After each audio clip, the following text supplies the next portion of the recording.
it allows you to do that, and I still consider it a win for the pro gun side.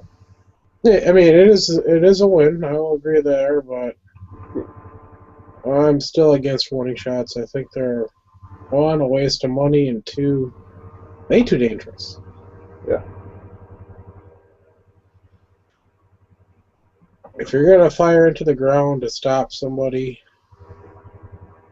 doing something, maybe it's okay, but even that's dangerous.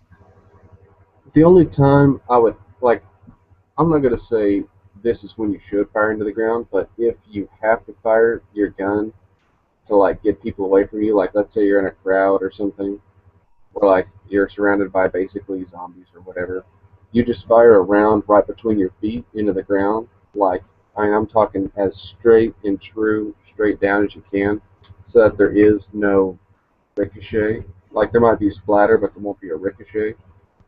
I think that'd be the best option at that point. Yeah, I mean, no matter what you do, you're always looking at a chance or a ricochet. Yeah, or just splatter, cutting a hole in your leg, maybe hitting a vein, or What to cutting do? a major blood vessel in somebody else's leg nearby. That'd be even worse.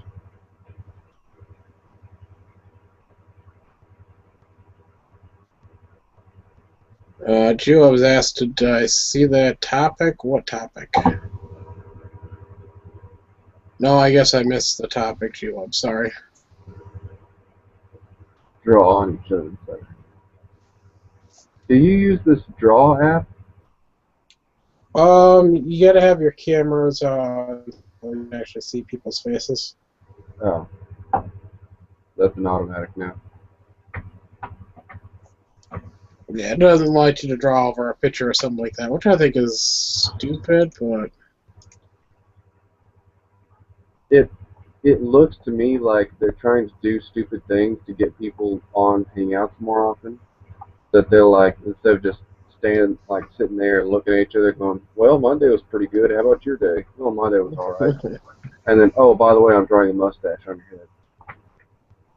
maybe it's for somebody that is 3 years old that likes to do that. Yeah, But then again, we all act like that at times anyway. yeah. I hate this. I'm 3 freaking credits from cashing out for another $5 gift certificate. Ugh.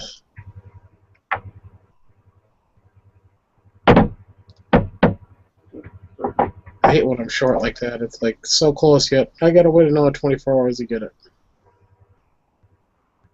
Day late and a dollar short. Story of my life. Oh well. I have a question for you. I don't even know if you would know the answer to this or not. I uh I was at the range like last week, and apparently they had these. It's a range that really doesn't have anybody out there, so people just kind of do whatever they want. There's like some like round soft steel pistol targets that they have. They have like literally dozens of rifle holes through them because nobody ever fucking does what they should out there. But they have these like plastic A-frame things. They almost kind of look like sign holders or whatever that you can like staple your little targets to, and bullets just sail right through them. But apparently they slow them down enough because on the little pistol bay where they had a couple of these just laying on the ground, I actually picked up 4 handgun bullets that are like completely intact. They have rifling on them and they've been shot out of guns, but it's like each of them has like a little divot on the front, and besides that, they're totally fine. They're the coolest looking thing ever. But my question comes: 2 of them are like FMJs, and they're back. You can see the lead on the inside, like you can see the seam where the copper jacket ends and the lead begins, like the lead's exposed on the back. But the other 2 are totally encapsulated by the jacket. And I'm wondering, how do they get the lead in there? Like, is there just a seam around the side where they like put a jacket cap on the back of it uh, Um, after the lead, and they just sealed it real well, and you can't see the seam, or what? My guess is that the jacket's put on after the fact, so the bullet's fully formed, and they just put the plating of the copper on over the bullet somehow. I don't know the whole process and how they do it. Like I actually looked it up the other day or a couple weeks ago because it completely baffled me. And apparently, the old style of doing it, like you can actually plate it on, but at that point it's like super super thin and it like wears off even inside the barrel itself. But the old style and the most common style of putting a jacket on a bullet is like you'll take a fully formed lead slug and then you'll punch it through the plating material into a die, like into a recess. And so then you have the, or like you'll have like basically a cup of jacket and a ball of lead, and you'll just mate the two together. So like they're basically friction fit together, which makes sense because, like I said, half of these have exposed lead backs. So Yeah, I can that's see how where. that's how I know those are formed. Those are just the But these lead's other forced into the two, jacket. The ones that are completely, they baffle me.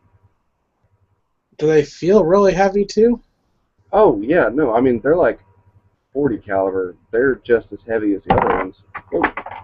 Oh, I just lost Okay, my shot. because I know they make solid copper rounds, so I thought maybe that was the case.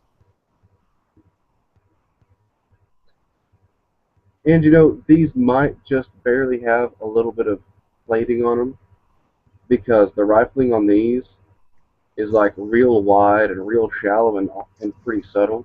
And so I'm thinking they came out of like a Glock or something with its polygonal rifling. Okay. So if it was a standard rifling, it would have actually cut through it real easy and you'd be able to tell. But because of the rifling, it didn't cut through it as much. Yeah, without knowing the manufacturer, I can't. I'm gonna take a guess that it's probably a cheaper way of doing it. It's putting a thin layer of coating, by electroplating or however they do Yeah, it. I love trying to figure out how things are made. Me too. I found out way too much about how televisions are made, the old tube TVs. The old tube TVs. Yeah. Did you find out too much for your own good or what? No, I just breaking open three of them yesterday was interesting. Is that going to be in your? Is that going to be like season 2 of your Fork Smash series? Oh, I filmed all three. I haven't gone through and edited anything or looked at anything yet. So this Hmm. might be one video. It might be three videos. It might just be one video all combined. I don't know. We'll find out. I still think it's ridiculous how they came up with a way to like basically illuminate every pixel on screen one at a time so fast that you can create a 60 frame per second image. That still boggles my mind. Like I could if I like I'm trying to say when I hear about that, I think that's something. Oh yeah, we could probably do that now with like a lot of computing power and like some real high tech stuff. But that was the technology that got replaced by all the computing power and high tech stuff. Yeah, I know. It just amazes me what people used to be able to do with how little they had to do it with back then.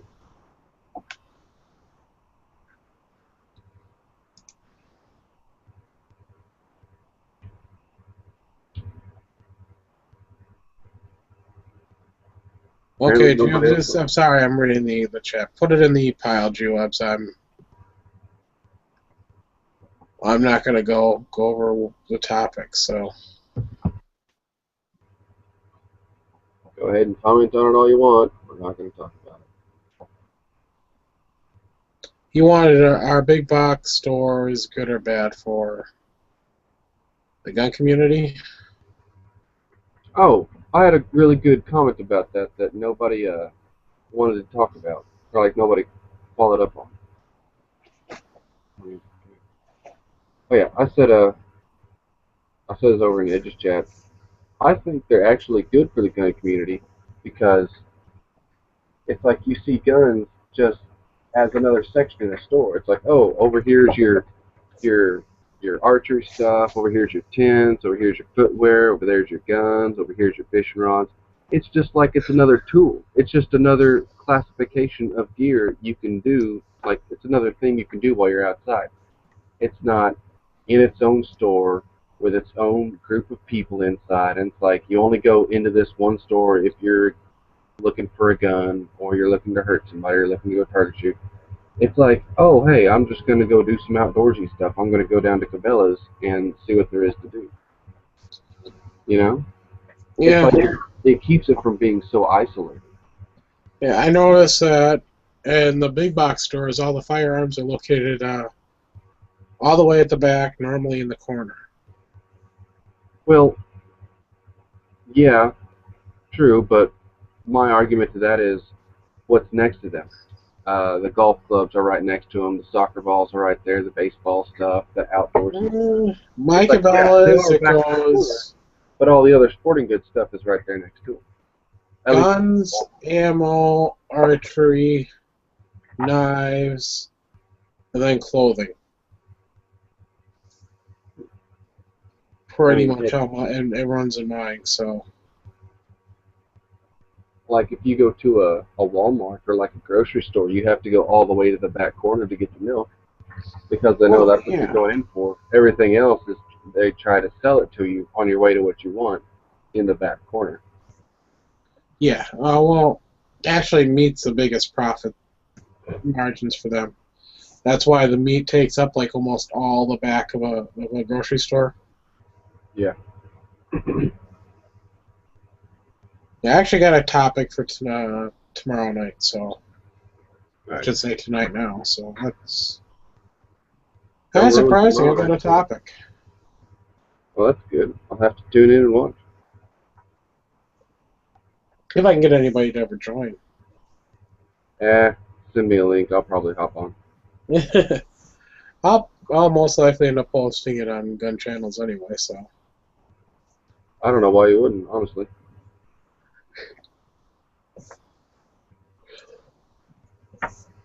yeah, the importance of your EDC. I'm not talking about just your firearm, but everything that you carry with you every day. Mm, Like kind of like a ranking. What you think is the most important down. I think everybody will put a firearm right up near the top, if not at the top. So yeah. Yeah, that'd be something good I'd like to talk about. Shoot me a link tomorrow. I figure it's an interesting topic, especially when you get down there. You know, some people consider a flashlight more important than a knife, or etc. Quit ruining it. I want to talk about it, and then I won't have anything to say tomorrow. Right. No, I'm just giving you the example, or Yeah, anybody yeah. out there that's listening, the example of what I want to talk about. Mm. Kind of do like the top, top 5 or top 10 type thing. Like top 5 or top 10 things you should probably consider getting in your EDC. Yeah,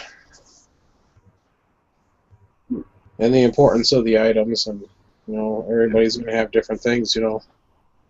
Some people may want to have item A in the area they live over item B. Yeah.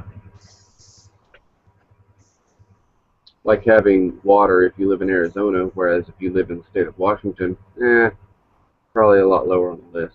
Now you could just open your mouth at any given time, probably get a mouthful of rain. Yeah, just open your mouth, angle your head back, wait 5 or 10 minutes, hope it starts raining. That's how I feel like it's been here. It won't stop raining. Every freaking day it's raining. I've never complained about the rain. Of course, where I'm from had a huge 2 year drought recently that we just got finished with, and it's dry again already. Well, the thing that's getting to me is that, tomorrow is officially the first day of summer. Guess what our high temperature today was? What? 62! It's like, Jeez. I'm like, come on. I don't mind it being cool. Oh, it's sunny in 62, I'm fine, but it's the freaking rain in 62 that's driving me crazy. I don't think we've had a high of 62 since like the end of March or the beginning of April. And Yeah, that's because it it's was unseasonably cold towards the end of the spring. yeah. Well, we just got out of the cold one ourselves. It's just like my That poor global cats warming. have just started. They're starting to finish up all their shedding, and now they're freezing. No way am I turning the freaking heat on. No, No, you can't turn the heat on in June. That's just no, wrong. exactly.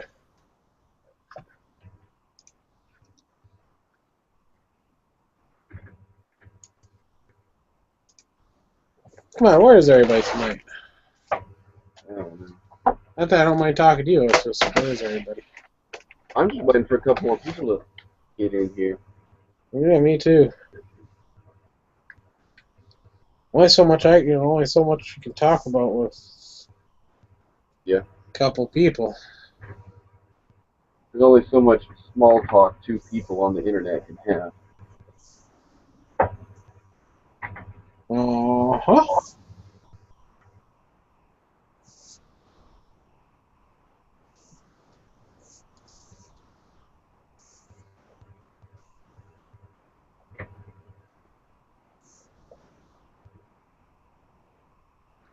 I'm just catching up on the chat. I can't even see the chat. Oh, hey, Bob's here. Finally. Yay! Hey, Hey Bob. y'all, how's I it actually going? want Bob, I actually have a question for you. Yeah, What's a good price for your BZ58? Or like, I don't know what the availability is on, but like if BZ58s were fairly gettable, what would yeah. be a good price for it, in your opinion? 599, 600. Okay.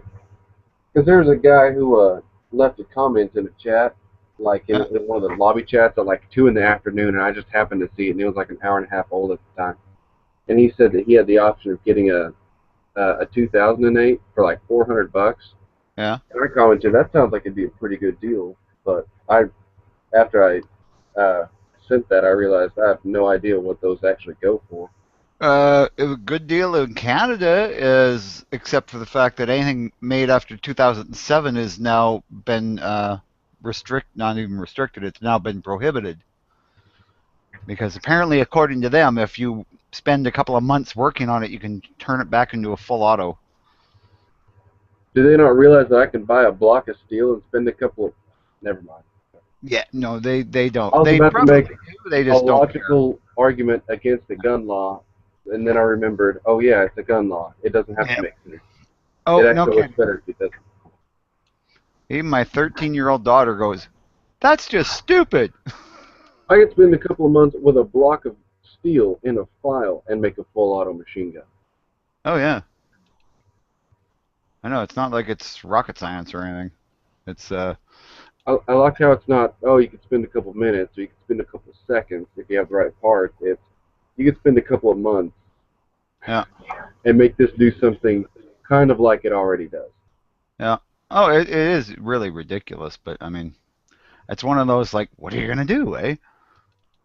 Um, Apparently, I'm going to turn every weapon I own into a machine gun. yeah. Apparently, that's what I'm going to do. Well, this is the weird part, right? This is they're like, they're worried about that, but at the same time, they're also talking about outlawing a couple of 22s, like 22 rimfires. Like one of them's a Remington, one of them's a Ruger, but they're turned it to make look tactical, right? With a black plastic, everything else. Other than that, they're identical to the semi-automatic 22s that are legal, and they want to outlaw these, but they're saying it's not because of the way they look. It's because you could make these full auto. But you could make the other one full auto. It's just got a wood stock, so it's okay. Like fuck. Bob, if it has wood furniture, it can't kill children. I Hmm. think. I don't know. I think must be what they think, and we haven't even had that up here. Like our biggest mass murder lately, a guy used a kitchen knife and killed 5 people in Calgary. Oh yeah, no. The biggest mass murder down here recently. Guy killed 3 people with a knife, ran over another asshole with his car, Yeah, and then yeah, shot and then two like people. shot 2 people or 3 people or something. Just yeah, just like, and yet all they talk about is the gun, the gun, the gun. Yeah. You know, Well, If I he'd been can. trying harder with a car, he could have got more people. But I mean, and it was some kind of European Oh, import shit. oh, Imagine if he'd had a 3/4 ton truck. he was close to Los Angeles. He could have been going 20 or 30 mile an hour, veered his steering wheel 5 degrees to the right, hit a sidewalk full of people and killed 4 or 5 right there. Oh Hopped yeah, out, stabbed 2 or 3 more, and I mean, shit, he would have doubled his body count in half the oh yeah. time. But all they talk about is, oh, he had a handgun. Apparently they were legal, California legal handguns, 10 Oh round yeah, magazines. he went through all the background checks. He went through all the waiting times. He went through literally every hoop and hurdle they have you jump through, just so he could kill 3 more people. Yeah, yeah, Just so he it's could match the absolutely 3 people he ludicrous. killed with his knife. Yeah. Yeah, well, we had a guy, South Central Wisconsin, use a samurai sword to kill somebody that made the radio news. Anyway, I was listening to radio Yeah. and they were talking about it. He actually, ended up stabbing the guy to death with the samurai sword because he was crazy. Yeah. I And mean, downstairs neighbor, I guess, heard the commotion and ran up there and tried to save the guy, but he got a bad laceration on his hand, but that was it. I guess he was able I, to get him stopped. I actually heard about a guy in a bar one time who like got into an altercation or like an argument or something with another patron. So the guy he got into an argument with leaves. This guy turns around, goes back to the bar, keeps on drinking. The first guy comes back with like a samurai sword, and before he knows what's happening, just swings it and cuts off this guy's hand oh, in the nice. bar with his damn sword. Yeah. Like I don't even know if he got it reattached. This is the only part of the story I remember. He got his hand cut off in a bar with a sword. Oh, yeah. Uh, I got my phone pictures to work. I finally figured out how to get the pictures off my iPhone onto my computer, which really just meant I plugged a cord in. But Yeah, so it's yeah, pretty easy. I finally at got your around age, to doing that's an that. accomplishment. So now I got all these pictures of my snake.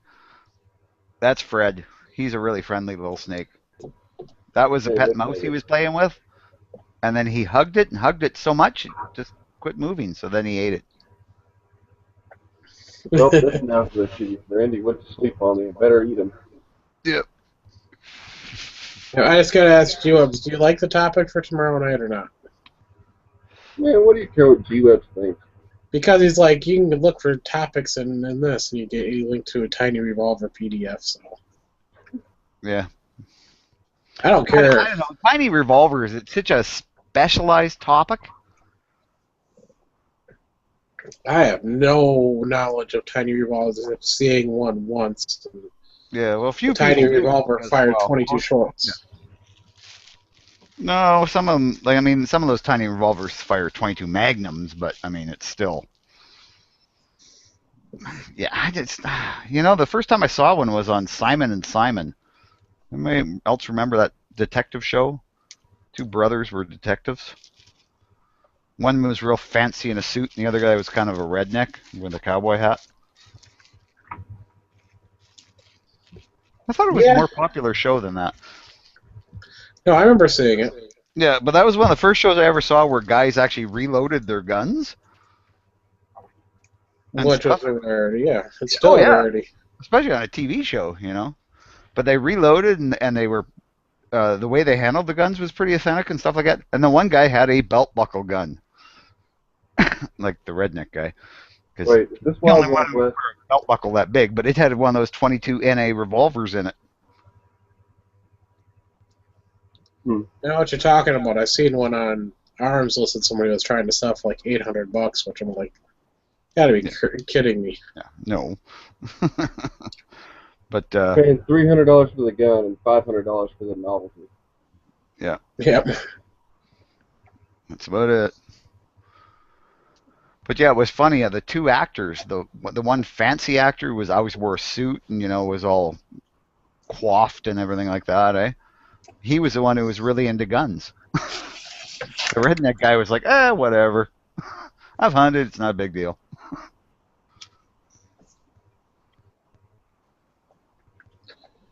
That's true.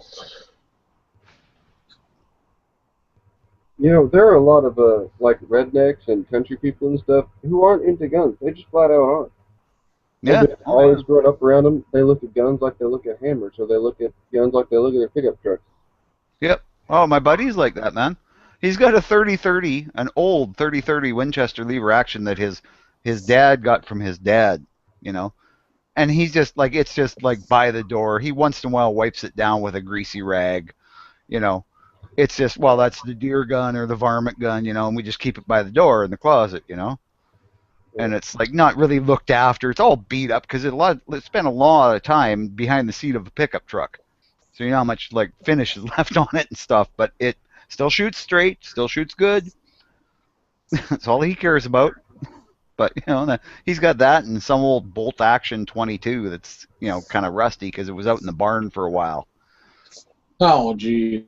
Oh, these guys used to leave rifles in the barn. There's no shit. Like the people I grew up with out in the farm, you would have a 22, like some kind of 22 lever action, bolt action, even a single shot. That would be in the barn. That was your barn gun, in case you're out in the barn and a skunk had got in. You had to dispatch the skunk. You wouldn't want to have to go to the house and get a gun, right? That's true.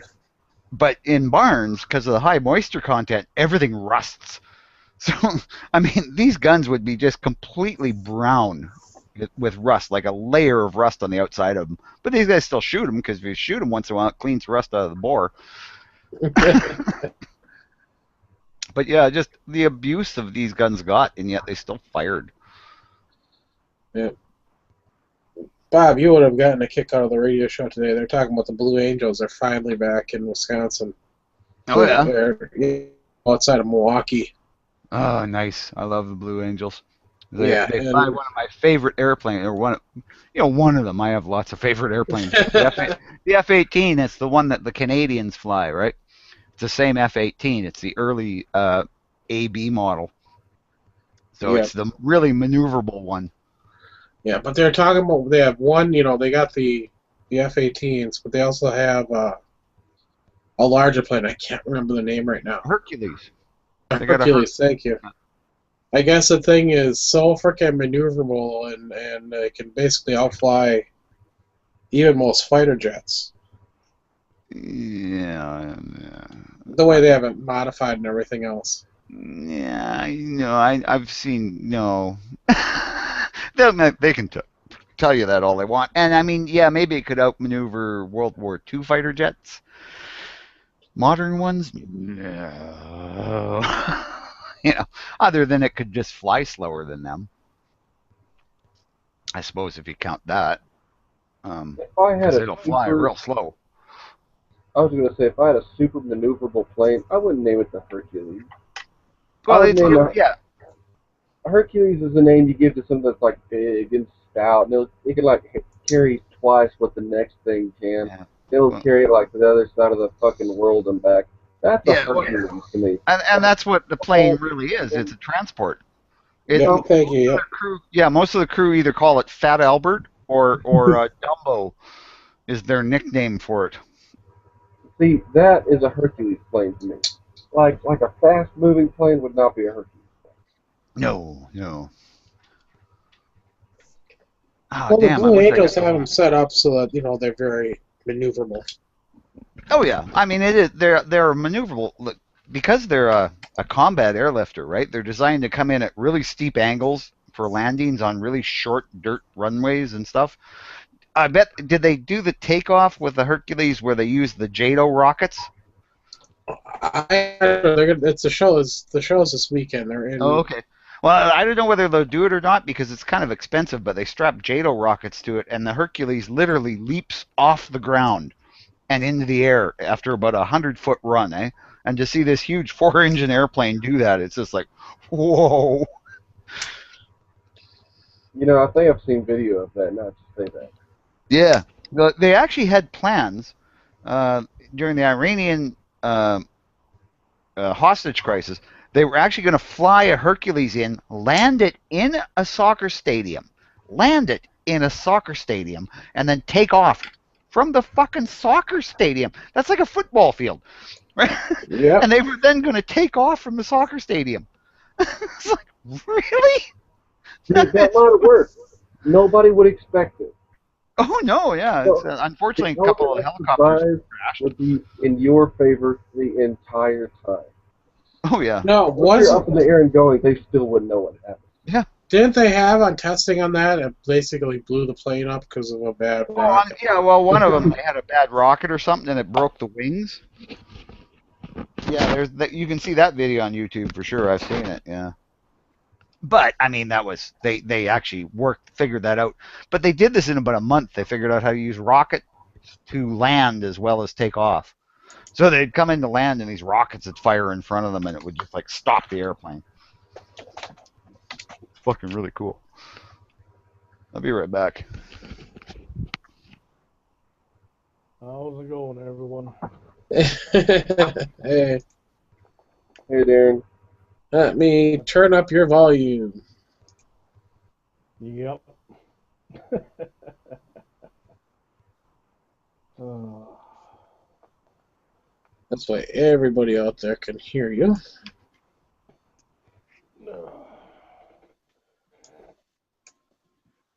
That should work. So what's new? Not a whole lot. We're going to talk about the Blue Angels and airplanes for a while, because I know if I get that, Bob will go on for hours.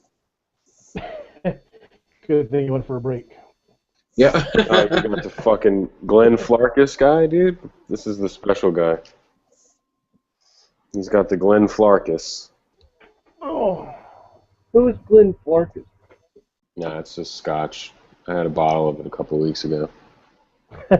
I'm using this. Oh, you got the 17, you fucker. Nice. Oh, that looks pretty nice.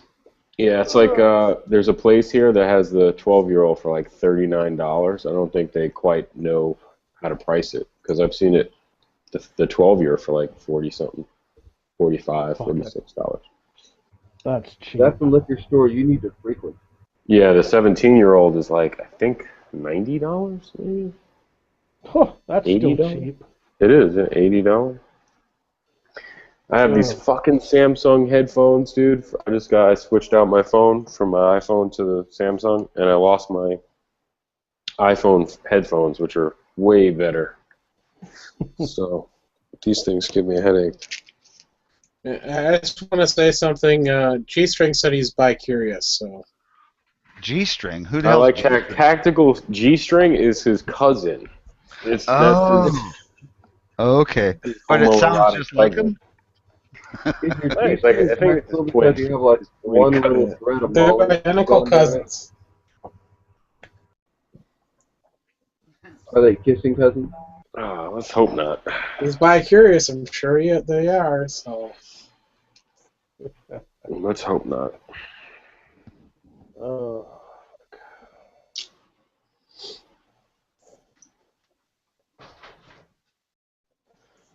Yeah, that's good scotch, though, because they're like a mom and pop. They're the mom and pop of the scotch world. Glenn Farkless. Yeah. Do things the old-fashioned way. Friggin' scotch is bloody expensive up here. I bet. So a lot of like the big corporations that own these companies, like they water the shit down and they do all these things and they fuck with it and it's no good anymore. Well, you do know that scotch can only be imported thanks to Kennedy, not JFK, but his father. Oh, really? Yeah, they basically have the monopoly on the import of scotch. We have bourbon, so we're good to go. Yeah. We don't need scotch, but I like If it's bourbon. made in the U.S., then it's not scotch. Yeah, the scotch has to be made there. But we have bourbon, and then there are companies here, distilleries that do make like a U.S. version of scotch. Yeah, the Kennedys basically that's where they made a huge amount of their fortune was off the scotch industry. Well, yeah, JFK's father was a bootlegger. He was a gangster. Mm-hmm. I was a gangster. And a Nazi supporter. He loved the Nazis, boy. That's what they say. I didn't know that. Oh, yeah. Oh, God, yeah. Yep. Well, also Ford, too. Henry Ford was Henry Ford was a big Nazi guy. Well, Loved the Nazis. Was he a Wasn't Nazi Disney supporter or was too? he just a Germany supporter during World War One? He might have Well, been too old to I know what think the he hell was was going pro-Hitler, on. dude. He was definitely pro-Hitler, I believe. Wasn't Disney like pro Nazi? I thought you were gonna say, wasn't Disney like pro-drugs? I'm pretty sure he was like on acid or something like that. Well, Disney was basically smoked a carton a day. Did he? I thought. I mean, there was rumors that he was on drugs and shit. I don't know. No, yeah, no, he was a heavy smoker too. I mean, he'd have 3 or 4 cigarettes lit at one time. Oh shit. He Yeah, smoked like a box of God cigars bless a him, day. man. yeah, Love it was Disney, dude. horrible, and cigarettes too. It was rare if you didn't see him with a cigarette. So if you ever see pictures of him without a cigarette, it's like those are the rare ones. He's a great American. I think John Moses Browning, Walt Disney, and George Washington. Don't forget about You're not Adrian. gonna Top count 3 right there. Kennedy? Are you kidding Teddy me, dude? Roosevelt. Teddy Oh, Roosevelt. Teddy Roosevelt, yeah. How about Dave? And we're doing top 5 Americans of all time. Oh, I'd say G-Webs. Hey, Bob, you have a little bit of brown right there on your nose. Yeah, Definitely Haas. nothing fancy. Yeah, G-Webs, Haas. No, but on a No, real not note, top no, 5 man. Americans on YouTube, dude. Like top 5 Americans of all time. Hey Bob, a yearly subscription to this doesn't cost that much. I know. Hey, did I show you this, man? Isn't this badass? Can you see this Yeah. thing? Oh, that's that 150 round. Yeah, well, 22, 110 rounds. Yeah, 110 rounds. And it's made in Germany. If it only quit raining long enough for me to go out and try it, it would be nice. I mean, I'd do it in the rain, except it's always been like windy and pouring. I don't mind like just a rain, but when it's actually coming down hard enough, you can hardly see to drive. Yeah, I actually smashed my televisions in between the raindrops. Yeah. Yeah, they're really well built drums. I mean, these things, it's all metal on the top, hey? The top part of it's all looks like aluminum. So no plastic in where it fits into the rifle. The drum's plastic, but really well made. What did that run you? $110, I think. Yeah, I think that's what they're running up here too, or over Yeah. here. I mean, that's not bad. I don't have a problem with that, because I mean, if you look at you buy 3 of those Butler Creeks, right? That's going to cost you $75 or more. Well, actually, it's more like $90. They're Oh, like by the way, $40. I heard something about Saskatoon. Either was today or yesterday in the news. Hmm? What major happened in Saskatoon recently? I don't know. Roddy Piper Day? No, we If you listen to the news, you would know. festival. We had a jazz festival. You didn't have a hot rod Roddy Piper No, Day? it was bad. It was bad news. It was bad news? Yeah. Roddy Piper died? No. He's not so rowdy anymore, is he? Sharon Tweed died? I've got 3 cats on my lap, so I'm actually have to look it up by typing in the computer. I don't know. Dude, if you got one of them high fancy falutin Blu-ray players, you should go get that They Live Blu-ray DVD. Oh, gee whiz, that shit is awesome, dude. Awesome. I like all the furniture around a fire out in a park, in a abandoned lot when there's all these houses around them. Oh, we're living here, There's all these houses around them, but we're living here. Fucking every homeless guy in LA has a television, apparently. Yeah. Plugged into a fucking light pole. I ain't never seen a homeless person in my life with a television. I have. I've seen them with laptops, man. Oh, the other day I saw one with a laptop, actually, no. But, I mean, actually watching TV off the electricity from a lamp pole, that I've never seen. No. Only on They Live. It is actually possible to steal power from a light pole. It is illegal as well. Well, no, yeah, in New York, I know, like, you were able to do it. I'm not sure if it was legal or illegal, but at one point people were running shit off of those. There was like an actual part like you could plug into, I guess. Well, what it was there was access to get to the wiring at the bottom there was like a square access box, which was the perfect size to put a receptacle, like a a regular receptacle on. So people were actually doing that. They would just put this receptacle on. You had to do it when the pole was like turned off during the day. Gotcha. This is what it was. Now I remember. Interesting. Yeah. But What happened? 11 arrested there was 11 arrested in Saskatoon for child porn. Oh, was that in Saskatchewan? I knew there was one arrested here. No, I thought that was in out east. Yeah. I thought it was mostly out east. I know there was like one was from Saskatchewan, not Saskatoon, but maybe it could be we're one of the bigger cities, I guess. Canadian-wide child porn bust leads to 7 arrests in Saskatchewan. Sorry. Oh, 7 in Saskatchewan. Bunch of sickos. Yeah. 11. Yeah. That's all right. You know what? I mean, those guys get put in jail, and then they get beat up for whatever their sentence is, like 2 months, 2 years, whatever. And then when they get out of jail, they can't have a computer. They're not allowed near children, and for the rest of their life, they've got that stigma, child molester, because they downloaded child porn. I don't have a problem with that. Oh, me either. When I heard that, I remember hearing it now, and I was going to talk to you about that. I'm like, dang, even. Yeah, I know. It's just even little old Saskatchewan, eh? Yeah. And well, yes, we're not that little anymore. Yes. Yeah, we've got over 1 million people now. For us, that's huge, man. I was going to ask about flashlights. And for G-String's question, yes, it is. So Amazon has this the Streamlight TLR1 high lumen, so it's like 625 lumens for $125, and I already have, like, for my main home defense handgun, I have a light on it, but I want a spare for like either a family member or whatever. So $125. Are these things are good to go?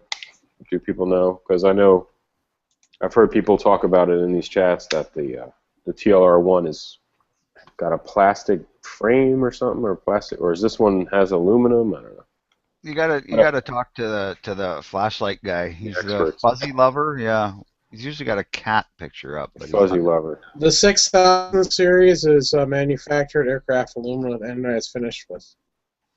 Okay, I just see it. 6000 series. Okay, so this should be fine. This is what you should get, though. I mean, if you're truly a prepper, you want one of these because you crank it up. Oh yeah, I need that shit. And it's got 2 little LEDs, and they last actually quite a long time. And it cranks up, and it goes on your belt.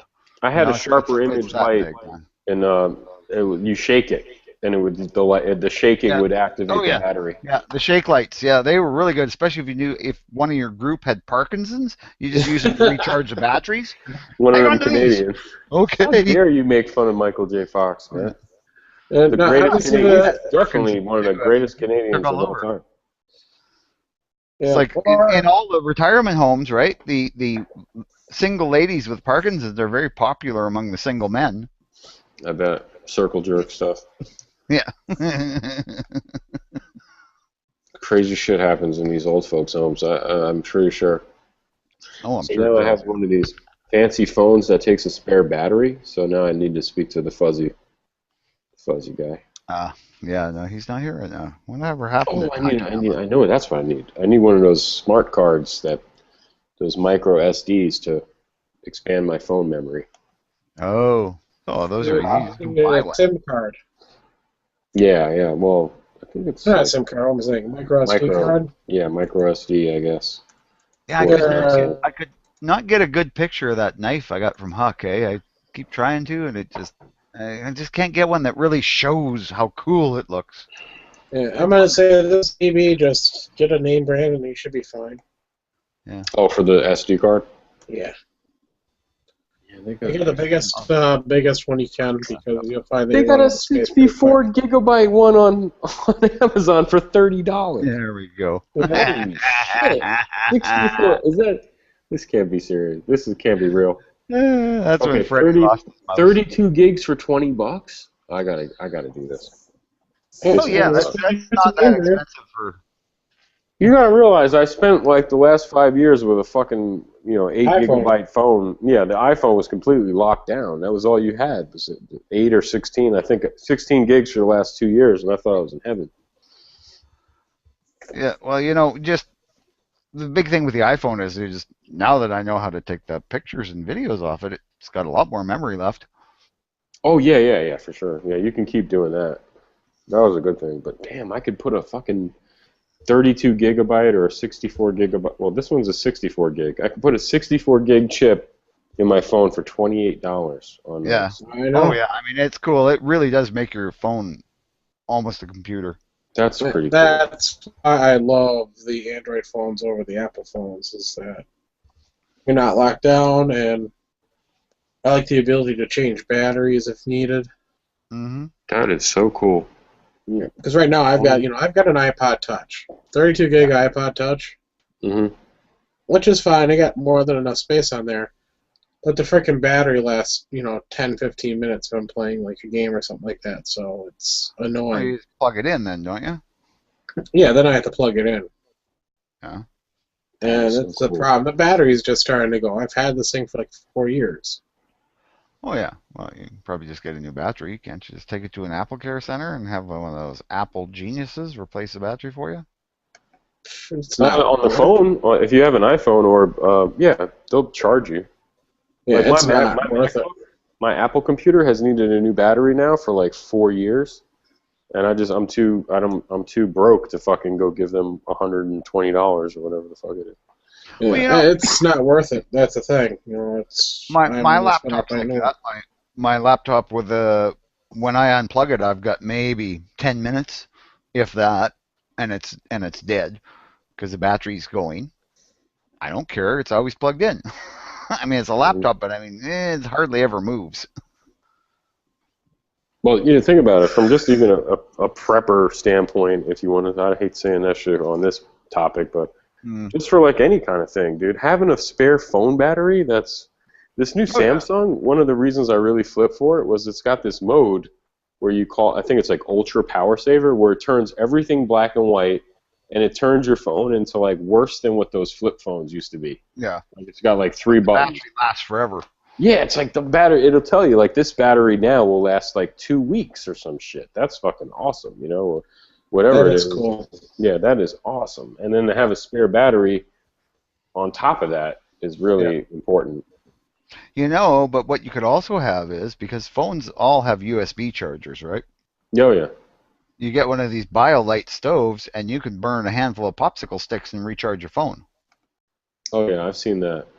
Yeah, these are cool. I got one. It's like it's a rocket stove, a little, rocket stove that's got it's some kind of I don't know how the metal. It's a metal that reacts or what, but it creates electricity from the heat. And because it's a rocket stove, it burns on just like twigs and pine cones, and little small handfuls of wood will burn for a long time. Nice. And really clean. There's a little fan in there that speeds everything up, burns everything really clean, and it produces power, right? And it's not a huge amount of power, but at the same time you're charging your phone, you're also making yourself a cup of coffee, or cooking a frying pan full of bacon and eggs. Can you put a link in this chat here? Because I don't. Or just, what's it called? I mean, I'll look it up. It's called BioLite. BioLite, I think. Camp stove. I got it.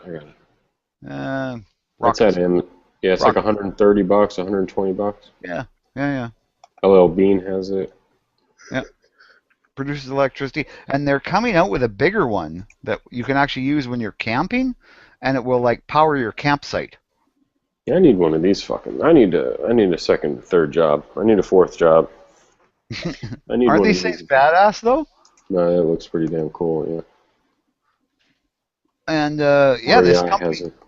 this company started out making these things for people in Africa, because they make a bigger version that they can plug in 5 or 6 phones into and stuff, or other type devices, computers, just recharging batteries.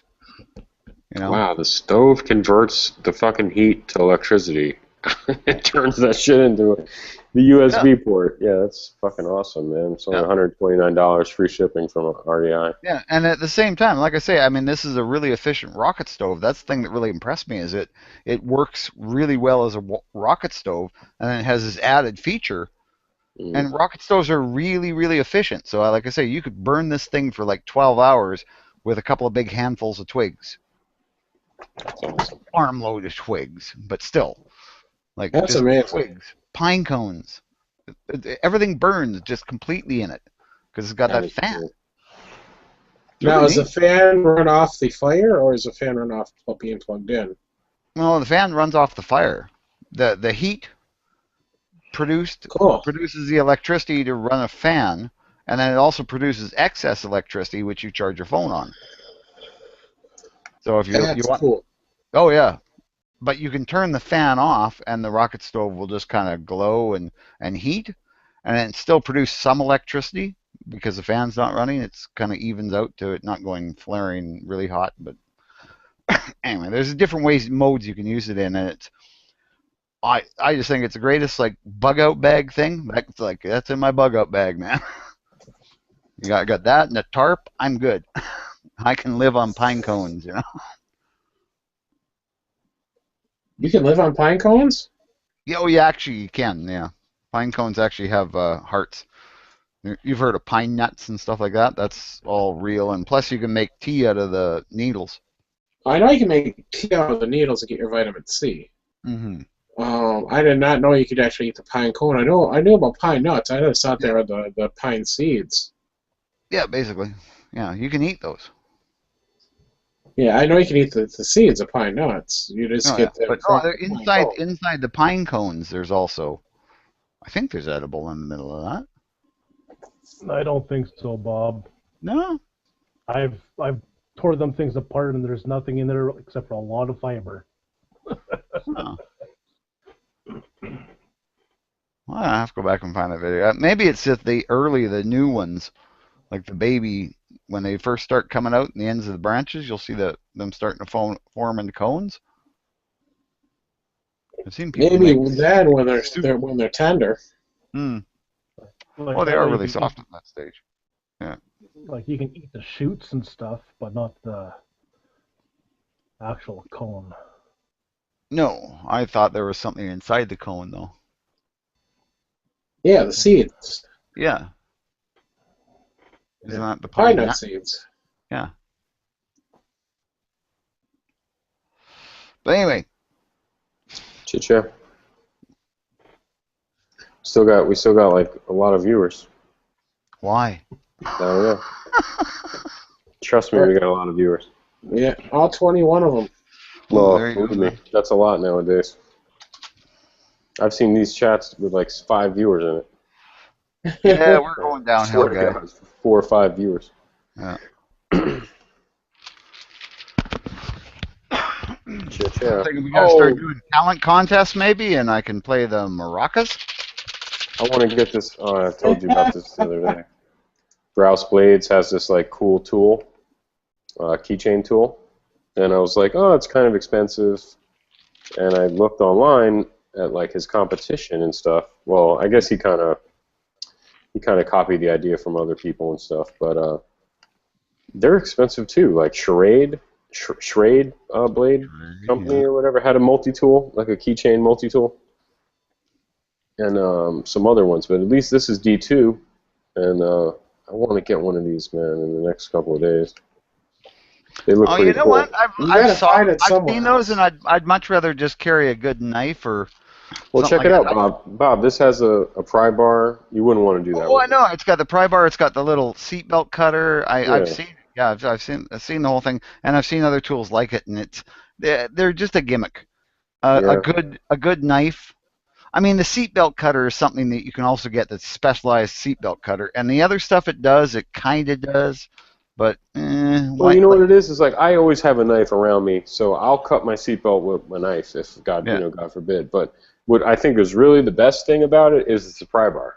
I mean, that's probably the best thing about it. And then. Oh, and a window breaker probably. And then the screwdriver. I always have my knife, so I don't worry about window breakers. I have one. Oh yeah, a window I will breaker. say this.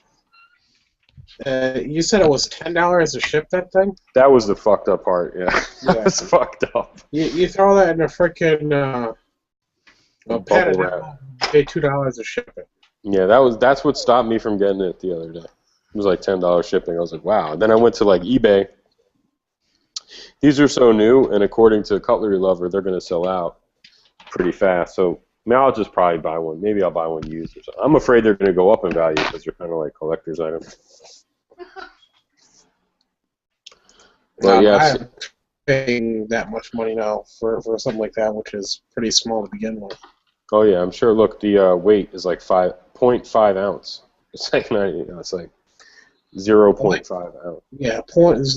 Yeah, that you can actually stick in a freaking first class envelope. Between a couple little pieces of cardboard. Oh, he means a half ounce. I guess so. It's a half ounce. Yeah. Yes, if it's a half ounce, you can stick that. Throw a first class postage stamp on there and mail it. Still, yeah, I'm telling you, his knives are some of the fucking coolest folders, though. I want to get one of his folders.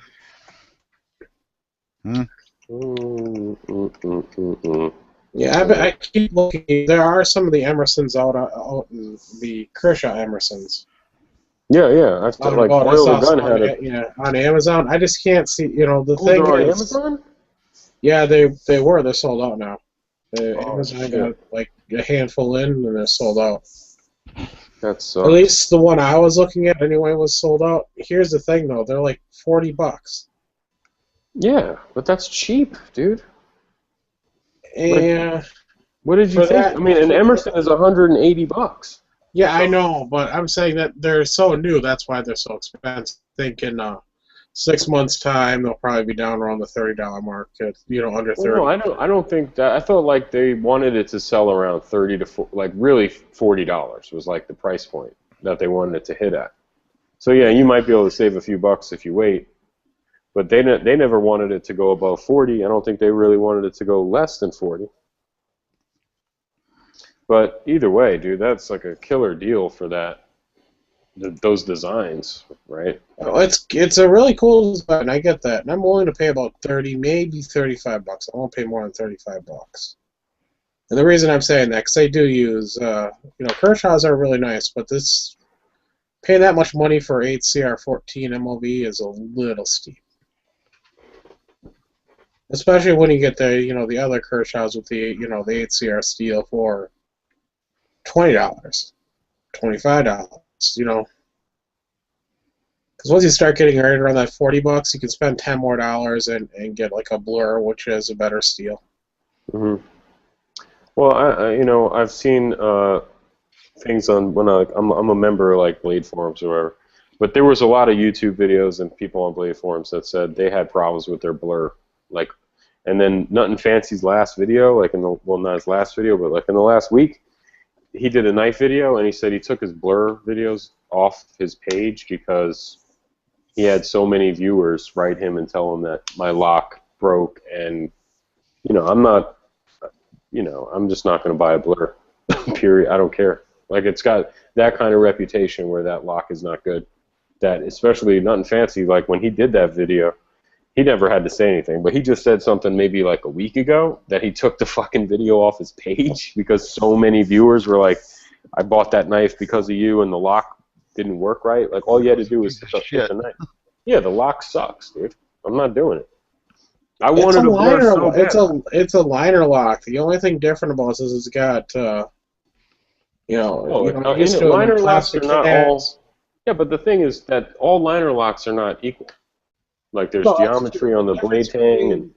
No, just let me finish. The difference between that, the liner lock and the Blur, and the liner lock in, say, one of their polymer scaled versions, it's only a partial liner lock in the aluminum handle. Okay. Full thing, and they might have failing that way. Yeah, especially I wanted to get that S30V Blur that was out there there was a lot of Blur editions that I wanted. But I just stayed away because of the people on the forum saying, oh, mine closed on me and blah, blah, blah. I know Glock Guru has them and he loves it. I told him about it when I found out about that stuff a long time ago. He's like, no, I never had a problem with mine. But that was like the number one reason I wouldn't buy it. But anyway, the Emerson's, the wave feature, I just want a knife with the wave feature. I just don't have one now, and I want one. So that would be the cheapest way to get one. Because even the Wave Endura, the Spyderco Endura with the wave is like $50-$60, right? Well, it's just something that catches your pocket so it opens, correct? Yeah, well, no, yeah. When you pull it out of your pocket, the knife opens up automatically, like as you're pulling it out of your pocket. Yeah, I've had knives like that. Cold Steel makes them. It's really cool. Yeah, I never had. I don't know if Cold Steel still makes them, because if you do it, you do have to pay Emerson. They don't use the wave specifically, but they have, similar designs where it catches your pocket. It's just not. Oh, right. The Spartan, like the Cold Steel Spartan, has the thumb stud will do it, right? There's certain. The Spartan has a thing on top that will do it, but that's gonna rip your freaking pants open because it's a lockback. You really need a liner lock or something like that it works really well with, because as soon as you get the added tension from a lockback, forget about it. They're very tough to do. I've got the Cold Steel Tie Light's a good example. One that's got the little notch that just catches on the edge of your pants and opens up. I don't know how many times I've taken it out of my pants and I opened it up, not even trying to. Yeah, I know. I wanted the Spyderco. I think it's the Endura. It has the wave feature. Whoever does it, they have to pay. I think they have to pay him. Yeah, they pay a royalty. Yeah. Unless you do it with the thumb stud, then I guess you get away with it.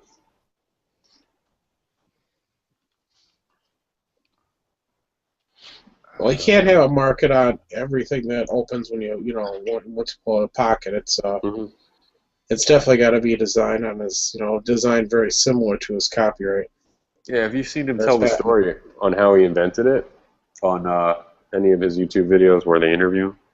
It's pretty awesome. Yeah, I guess he was working with some Navy SEAL guys, designing a knife for them, and they wanted a knife that would have this little kind of hook that if you were getting into a knife fight, that you'd be able to catch the knife of the bad guy, like whoever's attacking you with a knife, that you might be able to catch it and hook it on there. So he did it for him, and then he said, he tells the story incredibly well, but then he was like, I did it, gave it to him, and like 10 minutes later, I'm pulling the knife out of my pocket after they came and picked it up, and I'm realizing, wow, this thing it's kind of opening up. And then he's like, yeah, then I got a phone call like 10 minutes later once they picked it up, and they were like, oh man, Emerson, you don't believe it. I can't fucking believe it. Like, this knife opens up when you pull it out of your pocket. Like, completely by accident, he made that design. It had nothing to do with opening up in your pocket. And then they were so thrilled with it, that's when he patented it. And he couldn't say it was the wave. He couldn't patent the wave because Leatherman had already patented the wave when it comes to anything with a blade on it. So I think they called it, like, I don't know, pocket auto opening device or whatever the fuck it was.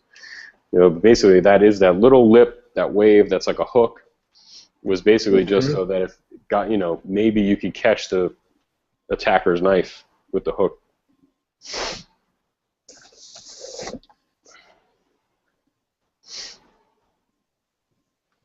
Yeah, that is a cool design. I do like that. Yeah, Flath. You know what? I would rather have that Norenko mag-fed shotgun that's designed to be a mag-fed where they feed from basically where your loading port would be. Yeah. I think those things are something that a lot of people should be looking at. My buddy bought a Norenko pump action with a mag, and it was the biggest piece of junk out there. Yeah. See, I've had a couple of people. That's what I've heard exactly. Is that, and then there's a couple other people going, "Oh man, they're great. They work great every time. Every time I pulled the trigger, it went bang." It depends. Like what the guy I was talking to had the semi-automatics, which basically they've knocked off Remington 1100s. Yeah, because my buddy he bought the one that was the 2 and 3/4. Yeah, it was either you could either put 2 and 3/4 shells or 3-inch shells in, Oh yeah. and if you don't use 3-inch shells, it always jams or stovepipes Oh yeah. Oh, every that's time. weird. Every time you'd cycle around through. Mm-hmm. So you always had to buy the expensive 3-inch rounds to Yeah, prevent it yeah, yeah. from. To get it to cycle. Yeah. Yeah, I know. My Remington 1100, since I got the barrel shortened up a little, it does that. It doesn't want to shoot the birdshot loads anymore. It doesn't want, so, which kind of sucks because I made a whole bunch of slugs out of the cheap birdshot loads. Yeah. So it's like, oh, but I'll shoot these in my pump or my doubles or my single barrel. I got lots of shotguns to shoot them in, and I'll shoot the full power field loads and stuff. It works fine with that.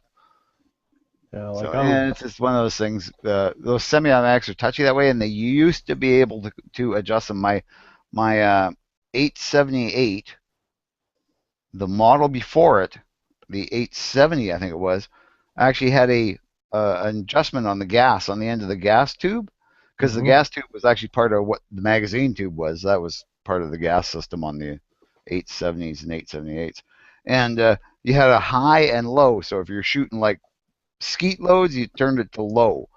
If you were shooting field shot, you turned it to high.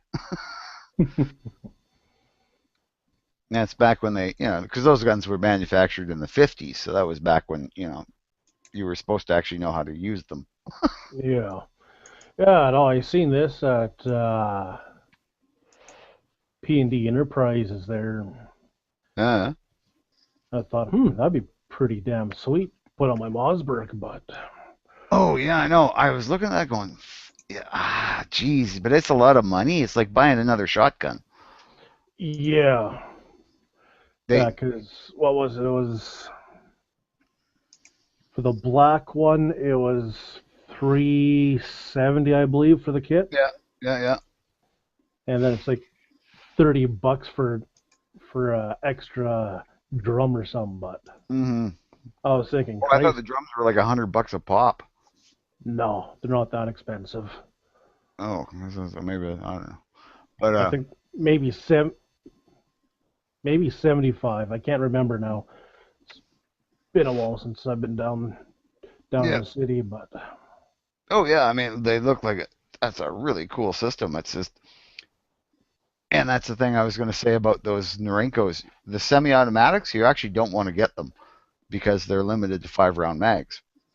yeah, If you buy the pump action mag-fed shotgun, which they make as well, they actually make a really short one, like a 8.5-inch barrel or a 12-inch barrel. And it's mag-fed, so yeah, you don't have to worry about the tube limiting your rounds. And because it's a manual, a pump, I think you should be able to run a drum.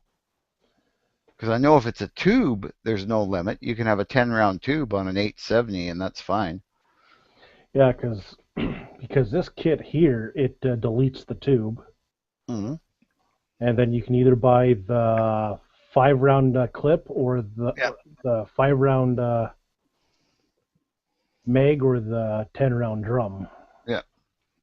Well, you know what? I guess you get a short one.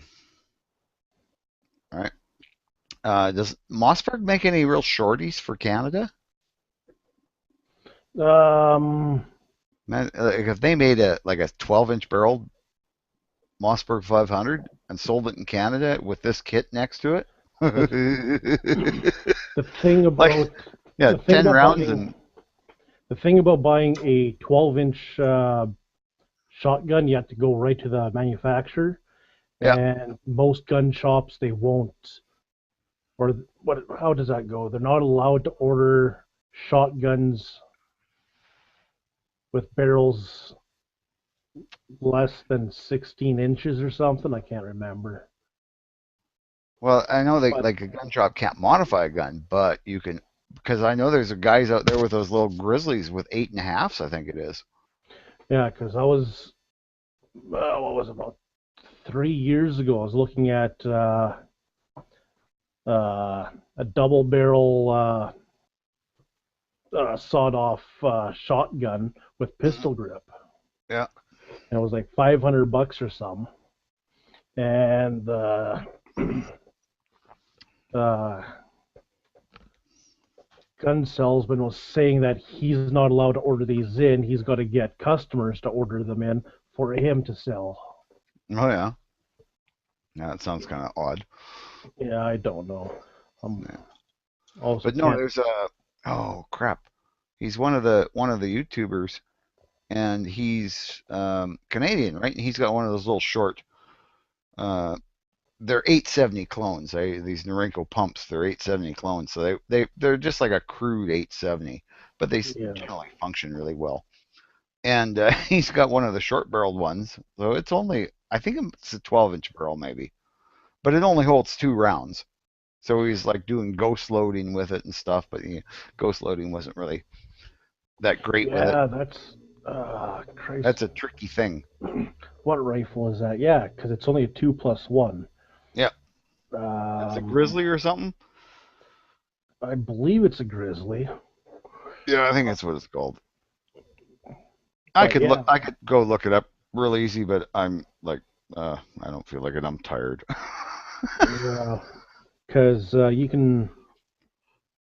I think that grizzly that's an 8.5-inch barrel, Hmm. but with a Okay, that's full what I was thinking. stock. Yeah. But if you'd buy the pistol grip stock for it, then it would be then you'd have to reclassify it as restricted. No, I don't think he's restricted. But anyway, he was saying how it's he put Magpul furniture on it. It looks really nice. So it's got a Magpul. Yeah, it's got a Magpul. Is it an M4 style stock? Anyway, um, neat little gun. But I was just thinking, man, if that was the magazine fed one, that would be fucking badass. Yeah, Because really, you should be able to get a 10-round magazine for it then. I don't think there's a magazine limit on shotguns. I think it's just, you can only get 10 in a tube because, and that's with a 4-inch barrel.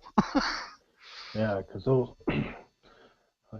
because I don't see why you got to go any bigger than a 10 round because some things are friggin' heavy as they are. Exactly, yeah. And 10 rounds of 12 gauge should take care of most everything. Yeah, A lot of people just don't appreciate the power of the 12 gauge. I love that gun. I just think it's one of the best rounds and best coolest inventions ever. yeah. You can shoot anything from moose to freaking pheasant with them.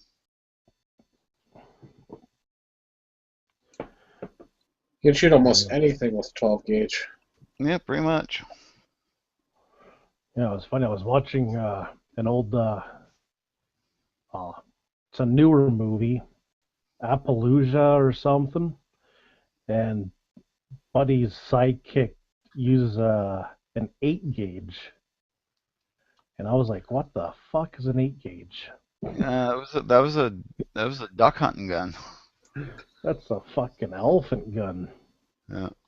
Fucking 8 gauge. Yeah, it's freaking huge. And then I was on Google, and they're like, uh, um, most people that got 8 gauge also got 4 gauge, and I'm like, what the fuck is that? I've It's never basically a cannon. like I've before that all the largest I've heard of was 10 gauge. Oh, really? Never You hadn't? Oh, wow. What about a never. punt gun? Have you seen a punt gun yet? Well, yeah, I've heard of those, Those are around a 2 gauge. but like I holy, never, I never heard of a 4 gauge. I've heard of 8 gauges before. Never a 4 gauge. No, for punt guns, when you got down to that, it was basically a blunderbuss. You know, you just poured powder into it and then threw anything you could was handy down the barrel, rammed it all down, and at 10 feet, let go with it. They used to use them, but they had really long ones they would use on punt boats. Those little flat bottom boats for commercial duck hunting. They'd just row out into the into the bay and let go of the whole flock of ducks or geese sitting on the water. Take out the whole Oh, flock. huge! Yeah, they take out a huge amount swath of. Well, there used to be so many more, right? So they take out a huge swath of them though, and then just go gather them up and fill their boat up a couple times with dead birds, and then harvest them. They were all eaten. It wasn't like they wasted anything back then. But yeah, it was like these were huge guns. You can look it up. You look up punt gun on YouTube, and they're fucking huge, goddamn shotguns. Yeah, an 8 gauge is .835 inches wide. Yeah, Damn, almost an inch freaking wide. yeah. And a 4 gauge is 1.052. Holy shit. Yeah. That's gonna leave a big hole. Oh yeah, I mean you gotta realize that's a big goddamn gun. But for what it was used for, it was almost used like a piece of artillery. Okay. 4 gauge. Weight of unalloyed pure aluminum balls. 4 ounces per shot. 4 ounces a shot every time. That's fucked. That's like, Holy think of shit. 4 slugs coming flying at you. And then an 8 That's gauge. like, Yeah, that 8 would cut gauge. people in half. 8 gauge, that's 2 ounces. Yeah. Holy shit.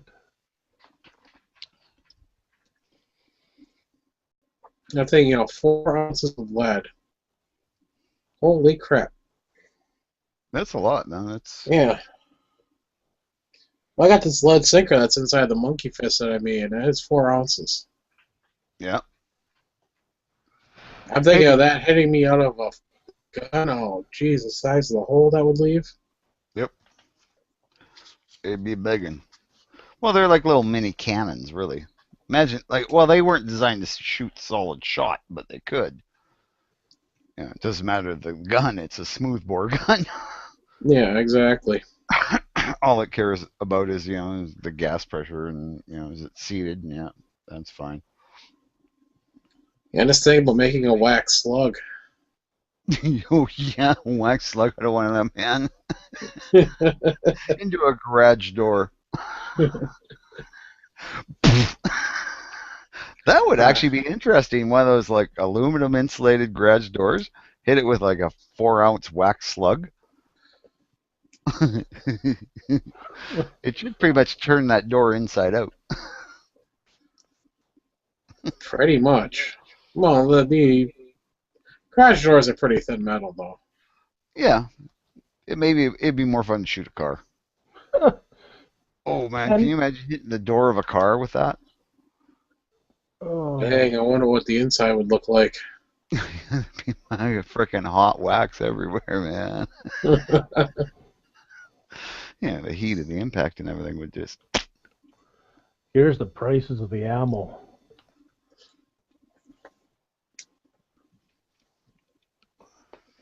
That's just ridiculous.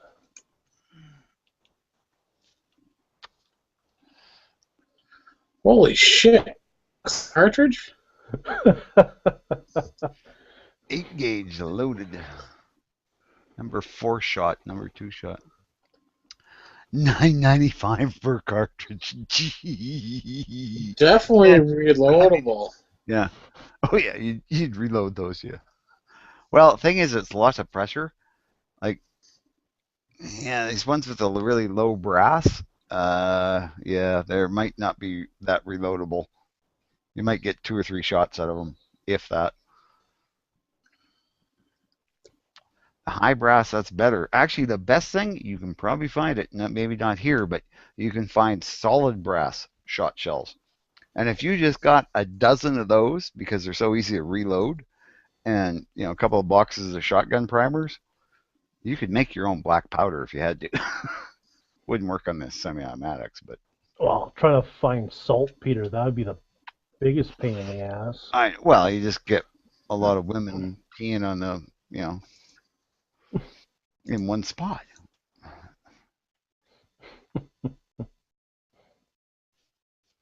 Yeah, it comes out. You can get it out of like women's pee. What was the other thing I was watching? You can also get saltpeter out of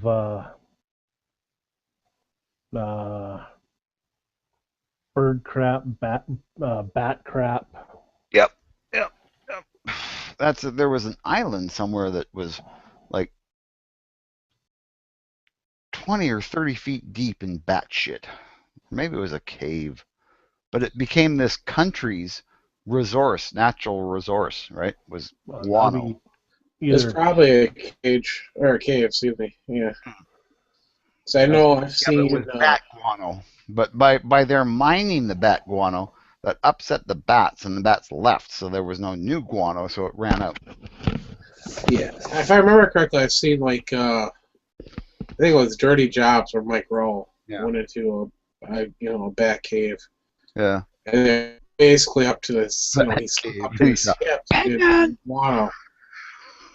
Can you imagine sinking up to your hips in guano? I mean, that would just... No, not really. I've been like ankle deep in cow shit. That's no fun, especially if you're wearing Adidas. Yeah, well, then you think about what's in the cave, centipedes and spiders and lip scorpions. They're just bugs. I mean, I've had 2 ticks on me today. Yeah, it must Hey, be. Yeah, and it was just like, I went and scratched my neck, and when I brought my hand out, there was a tick crawling across my finger, and I went, oh, okay, well, into the toilet with you. And a little bit later, like, oh, something's on my leg. I'm pulling up my pants, and yeah, there's a tick just crawling up my leg. I just threw him in the toilet. But yeah, I need chickens, man. Keep the ticks down. Chickens keep ticks down. But well, your dog's probably bringing them in. it's the cats, right? The backyard, the kid keeps forgetting to mow it, so the grass is really tall. And the cat cage is out there, so the cats are, out their cage enjoying their little bit of air and freedom they get. They're on the 20-foot by 5-foot cage. And probably the ticks are going towards them because they're warm, fleshy bodies, and then they get on the cats, and the cats come in, and the ticks fall off their fur and crawl around. And yeah, it's happened before at our other house. It was really strange. You'd be sitting there watching TV, and all of a sudden you'd see like a tick crawling up your leg. It's like, well, son of a gun, eh? Pick him off and go, dispose of him, and a little bit later, you'd see another one. We couldn't figure what the hell was going on. It was this one cat that was able to go in and out at will. He was, our indoor-outdoor cat, so we had a cat door, and he just went in and out of it. But he had a flea collar on because, a flea and tick collar because it was that season. So I guess when he'd come in the house, he'd, come through the cat door, and, it had so many passes with a tick and flea collar that the ticks would fall off inside the house, and then they'd crawl around the house and try to find people to bite. Never bit anyone, but I mean, it was kind of weird to have all these ticks all over the house. Yeah, I hate ticks. Yeah, well, you gotta wake up in the morning and look over the pillow and see one next to you. It's like, oh, son of a gun. Yeah. Damn, I'm glad I woke up before he crawled in my ear and made me crazy. Yeah, I had plenty of experience with ticks. Now I just use off. Yeah, I don't worry about it. I've been lucky enough I haven't had any contact with ticks. Yeah, I'm more worried. I'm not worried about the big tick. It's the little deer ticks that freak me out. Oh yeah, well, we just get mostly the big ones here, but yeah. Yeah, I don't need Lyme disease. We get big red ones look like and they'll actually be on your leg, and you'll think, I don't remember having a freckle there, and then they'll move. Oh. Yeah, at all. Like I've been on job sites where, like in southern part southern Manitoba, southern Saskatchewan, and they're like, no, it's tick season. Everyone check yourselves in the morning and at night. Yeah. Like, okay. No, I've never been bit by one. Hmm. I think it's because I eat enough garlic that the bastards Yeah. stay away from me. My nephew once got one on his head, and because he was like, I don't know, he might have been 8 or 9, so of course he never combed his hair or washed or anything. And this is living out on the farm, and so, but one day he felt, oh, there's a lump on my head. And he went to see his mom and said, Mom, there's a lump on my head. And she's like, and it's a tick. It's the size of a grape. It's been dug in and sucking blood big enough to get the size of a grape. And she was like, son of a gun, and pulled it out the proper way. And, and treated his head, but it was like, good God, kid. It had to have taken 2 days for that tick to get that big. And you Yep. never noticed? You never like touched your hair the whole time? But it was, yeah, kids. I remember being 7 or 8, and yeah, I was pretty much like that. Yeah, I gotta wash my hands. What a waste of time. I get, the process of removing ticks in my house. Urine. Yeah. So that's all the ticks are removed for me, and I don't like ticks just because of that. Hmm. Burn them off you. No release. No, you can actually. There's a proper way to pull them out so you don't leave the head in, and it's actually better than burning. Got to read up on it. But my family had always done that anyway. We were the same with like leeches and stuff. Just grab them, pull them off. I'll bleed for a little bit. Don't worry about it. Yeah, leeches are pulled off, but the leeches, that's because I was playing in the creek, so. Yeah. Like, so I'm not shitting you, Matt. Like, this is how my family was, right? We were camping up north and we were water skiing, and I wanted to show off. So when I released from the boat, after we'd done a couple of circuits of the lake, I pulled really hard and I cut in really, and I was going to just like stop in, about ankle deep water, but I misjudged. So and the shore was really rocky. Like the beach wasn't a beach, it was rocks. But it was good for water skiing from. I piled into these rocks and I went underneath a great big boulder. And of course, I'd put my hands out, but I bent all my fingers backwards and broke a couple of fingers and stuff. Broke 4, 5. We couldn't figure out because never went to a doctor. It was like, So my dad comes over and goes, well, they're just fingers. They're going to splint them anyway, because he'd been in the army. So he just pulled them all straight and took popsicle sticks. My sister and her and the other kids got to have popsicles so we could get the sticks to tape my fingers to with electrical tape. I'm not shitting you, man. And that was the medical attention I got. It was like, well, they're broken and they can't do anything with fingers, and which is true. And I just pulled them straight. So I got a couple of fingers that are a little bit funny.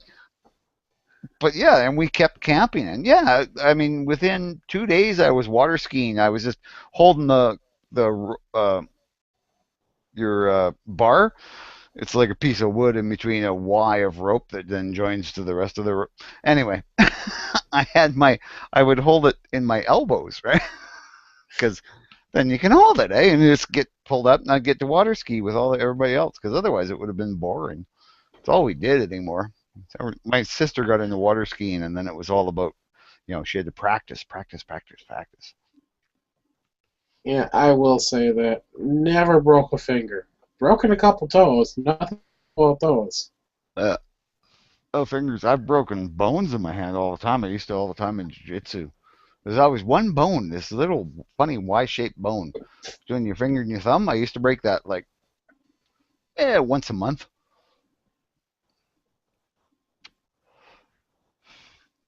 Yeah, I've been lucky. Almost all my injuries, besides stubbing my fucking toes. That's what breaks my toes. Yeah, I've never done that because, well, I can see where I'm walking. I can see my toes when I'm walking, but it's always a cat's fault. It's like they get right in the frickin' way, and oh yeah, I know. I would blame the cat for that too. My grandma, when she went senile, she used to blame the cat all the time. The cat started that fire. It wasn't me. No, both times I've tripped over a cat when I've done the stub the toe part. It's always either been my little toe or my big toe. I once tripped over a book in the middle of the hallway because after I'd gone to sleep, my wife had spilled some wine on the hall carpet. So she thought the best thing to do was to blot it up. So she put some, after she washed it a bit, she put some paper towels on it and then piled some really big books on it. Right in the middle of the hallway, right in front of the bathroom.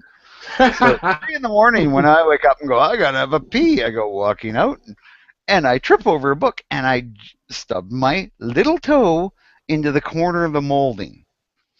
And I'm like, oh, bouncing on, like sitting on the floor screaming, ow, ow, ow, ow. Yeah. My wife comes out, what happened?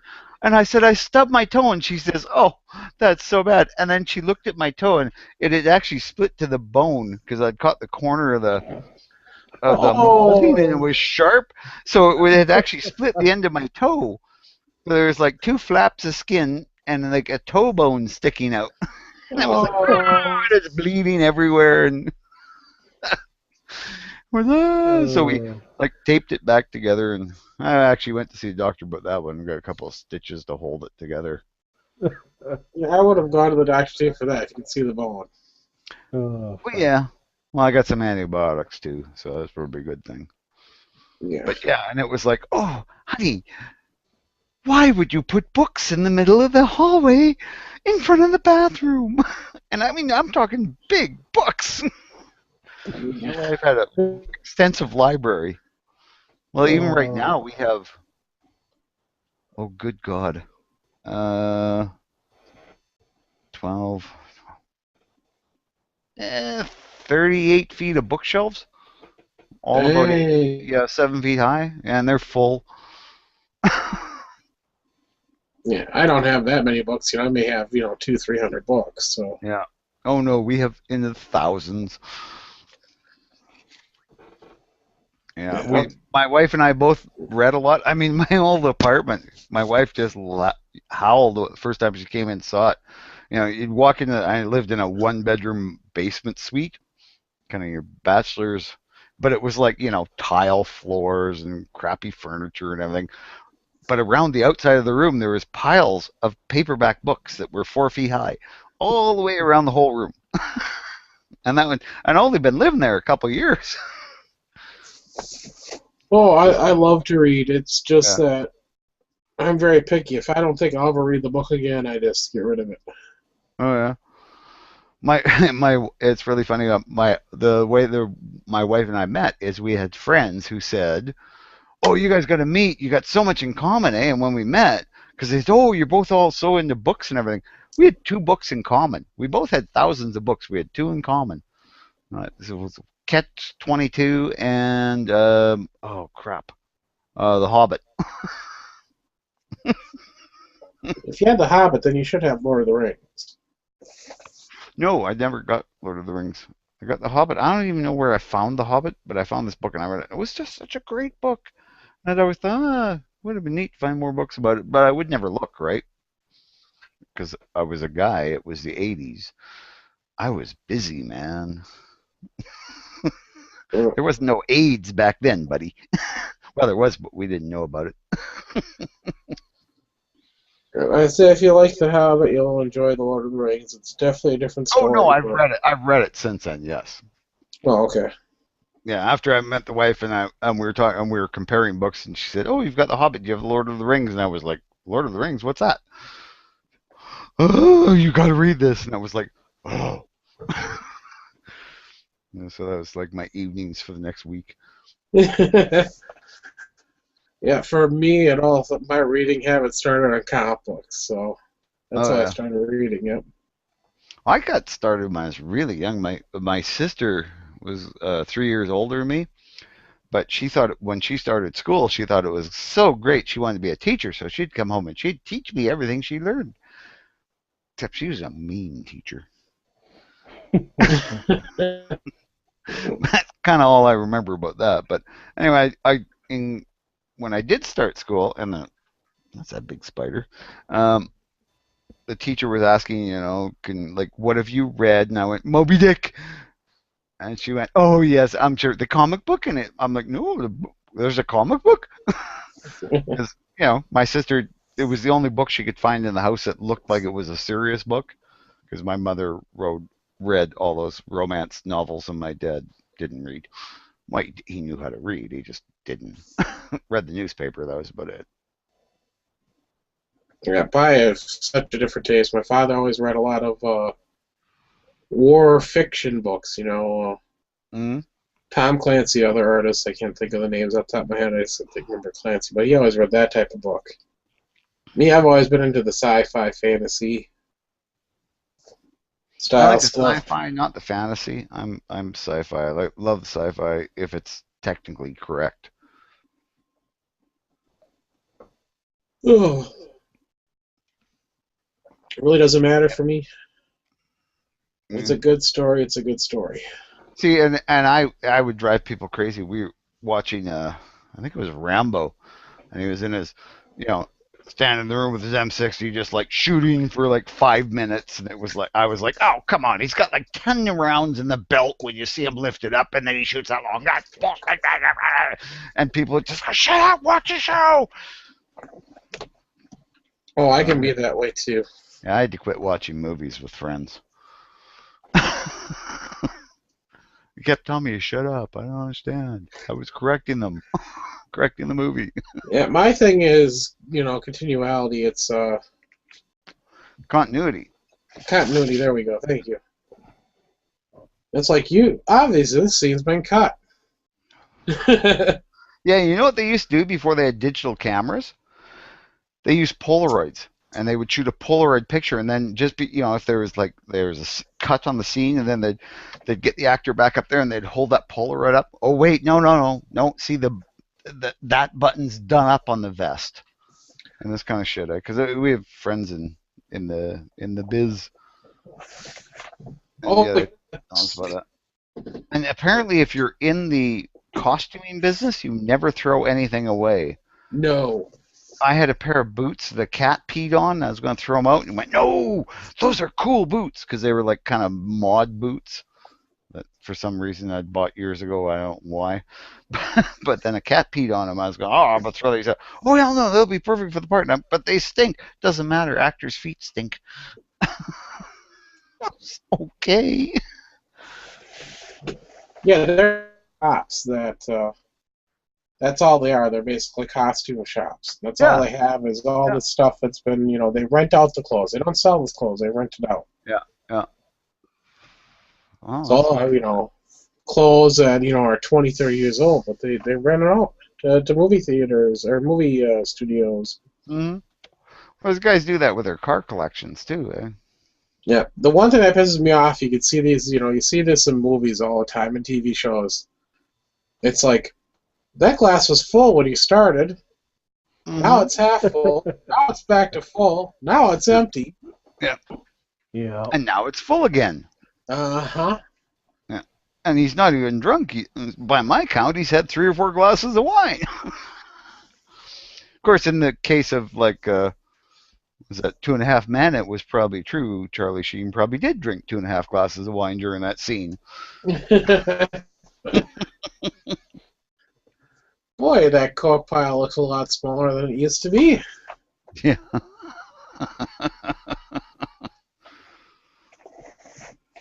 You know what? That's going to happen to people. Whether you're like a Hollywood star or a lottery winner, people get sucked into that kind of crap. I mean, personally, I don't get it, but hey, I have my beer crutch, so I shouldn't talk. But yeah, the drug thing is kind of I mean, I can quit drinking the beer. It'll take a few months, but you got to detox first. Well, yeah. Well, you got to do it slowly, because you can't just quit drinking beer all at once. It's like your body says no. Mm-hmm. I had my pills. Oh, see, that's the point when you realize, oh, it's probably time to go to bed. When you're thinking, did I take my pain pills? Because at that point, you could actually make the mistake of going, no, I don't think I did. I better take them. And then you fall asleep in a chat. Ooh, yeah. Well, I've done that once. See, the falling asleep in the chat, that was actually the better one than the other one, which was when we were camping and we were out. You do that going to campsites. People have a beer here, have a beer there. End up with my wife having to almost carry me home. And I was like, I love you, honey. No, nothing wrong with that. And well, I'm not a sloppy drunk normally. But that night I was, and I'd only had 3 beer. I was thinking, my wife said it was just like, when first beer was fine, second beer was fine, you were halfway through the third one, and you were done. I don't remember.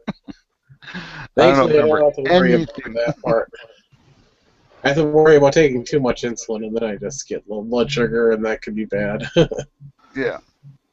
Did I take my insulin or not? I can't remember. Yeah, I better take it again. Oh, that was a bad idea. Yep. Sitting there chowing down on sugary stuff, trying to get your blood sugar back to normal, not fun. Yeah, that must suck having to sit there and eat cookies. The problem is you can sit there and oh, 1 glass of orange juice. I don't feel any better. Drink a second glass. I'm starting to feel a little bit better, and then you start feeling really crappy because you had too much. No, my aunt was diabetic too, and yeah, she used to carry a candy bar in her purse. I never understood that. I thought it was just because she was the greatest aunt in the world, because she always had a candy bar for us at the end of the day. Yep. But yeah, that was kind of too bad. No. Like I said, Quark, we've already explained to you, you can be a prepper. You just have to do what we tell you. We'll make it all good, man. We'll solve every one of your problems. All you have to do is pay the money and do it. Nah, I think if I'm going to do this, I'm going to start a Kickstarter. You know what? I still say my idea was best is start a Kickstarter so I can go and take the James Yeager full tactical pistol rifle shotgun course and do it all with Norenko weapons. Because Norenko makes a copy of the SIG 226, which apparently isn't a bad gun. I read a review on it, and they said, you know what? It's a little crude, but it works every time. The SIG we were comparing it against broke. The extractor broke on the SIG they were comparing it against. It was just like, holy shit. So I'm thinking, yeah, that pistol, one of their, AR clone carbines, and one of their shotguns, their 870 clone shotguns, and just go and do his course just so you can go, I'm Alderenko, and he'd be like, oh, you fucking asshole, and it'd be great, man. It'd make YouTube history. Well, that's what I'm imagining. Boy, it got quiet. Keep imagining that. Yeah, I know James wouldn't even talk to me. He doesn't like me. He doesn't know who I am. I keep missing every chat that I'm normally in. If he's in it, I miss it for some reason or other. I'm sure he's heard I think stories he's a cool guy, man. I've been watching him for years. I'm sure he's heard stories about you, Bob. That's not a good thing. Yeah, no. Yeah, I'm jealous of Chris, man. Chris got to go see him, so I'm jealous of Chris. Don't tell him I said that, eh? Who's the Canadian guy that does the firearms training too? Oh, Civil Advantage. Civil Advantage, there we go. He's good. I'd like to get him on a chat. Yeah. Civil Advantage right here. I think Yeah, I actually talked to him about it once. I messaged him on a YouTube video on that, and he said, "Oh, cool. I'm good to chat anytime. Here's my number." Like, that's not what I meant. I don't want to yeah, record on Yeah, I want to phone you. I want to get you on a YouTube chat. So I just, yeah, because I'd said, you got, Google Plus and everything, and he was just like, oblivious to it, and just, here's my phone number. Like, I don't want to phone you and talk to you. That's a lot of work. well, I'm fucking lazy. maybe we should,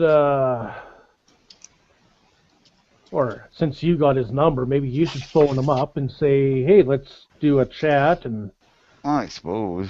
we can get like, Gun Geek. yeah, we can have a Get Gun Geek on it. We could have Gun Geek, Still Advantage, you and me. You'd have all the aspects of Canadian gun culture. The normal guy, the weird Eastern guy, They can all and show up at your house, and the and two, You forgot about somebody from Quebec. redneck, Western guys, right? You need They can somebody from Quebec, though. Just so No, you can you make don't. fun No, of no, them. No, you don't no, need anybody from no. Quebec. That's just gonna rile the waters. We just want to pretend that Quebec's just this nice, quiet piece of Canada that we don't have to worry about, and we just don't want to even think about them. We love them so much, we want to get rid of them. Yep. Oh God, yes. I think most of North America does as well. Well, you know what? I mean, there are good parts of Quebec, but I mean, this whole thing they keep trying to hold the separation over Canada's head, and it's like, fuck off, right? I don't care. You The know what? original Quebec was like 10 miles on either side of the St. Lawrence. Have that, get out of my hair. Just fuck You know off. what, Bob? You know what we should do? We should give Quebec to Louisiana.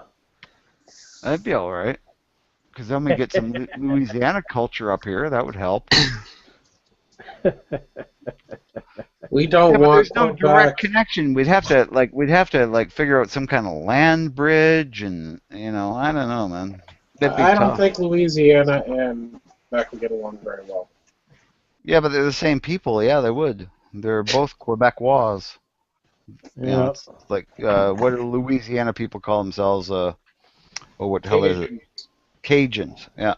Well, that is nothing but Quebecois, right? Yeah. Cajun, Quebec, same kind of.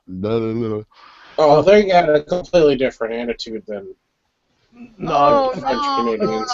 well, Cajun, they're nicer. Actually, the Cajuns are more friendly than the Oh, Quebecers. The hell, Quebecers are rude. friendly. Yeah. And they're Cajun- willing to Rude. speak English. a Cajun is a Canadian Frenchman stuck in a swamp. Basically, yeah. hey Bob, did you see this picture that I had posted in Gun Channels? Is that Petty? Richard Petty? Yeah. Oh, fucking badass. What the hell is that? 3.7? Yeah. Or no, it's a 45 long Colt. Really? Yeah. Oh, shit. Oh, that's nice. I love they didn't go all crazy on the grips, Yeah. and they just kind of went because he is a low key man. I think I really respect that guy. Yeah, it's got all the dates that he had won on the cylinder. They won Daytona. Yeah. What's the? Oh, I know he was in the 70s. That's when I was really into cars. I have a 75 Mercury Montego. Yeah, I was in a gun shop I- and I was looking for ammo and I saw this in the case. I was like, oh my god, you got to pull that out. What'd they I gotta want for it? Let me take a look here.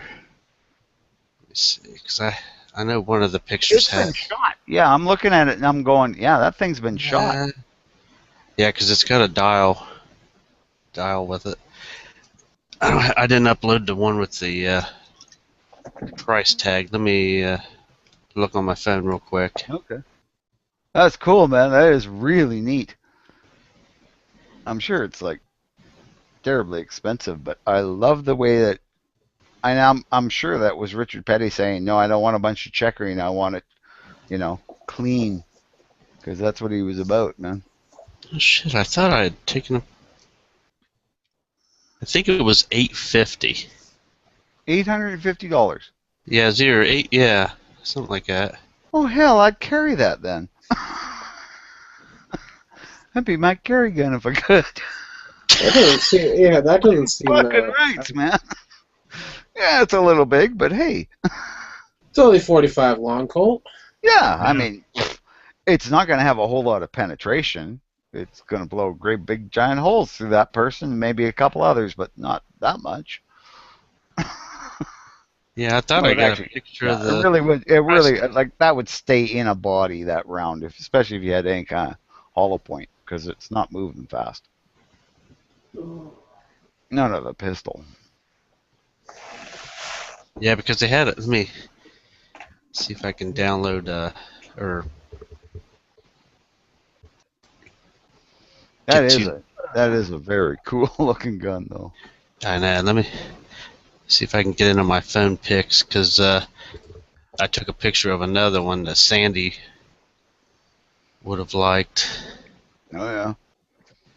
Well, I like revolvers. I mean, I just can't decide what to get. I mean, I'm going to limit myself to 3 handguns. So, I mean, it's going to be a 22, a 357, and a 9.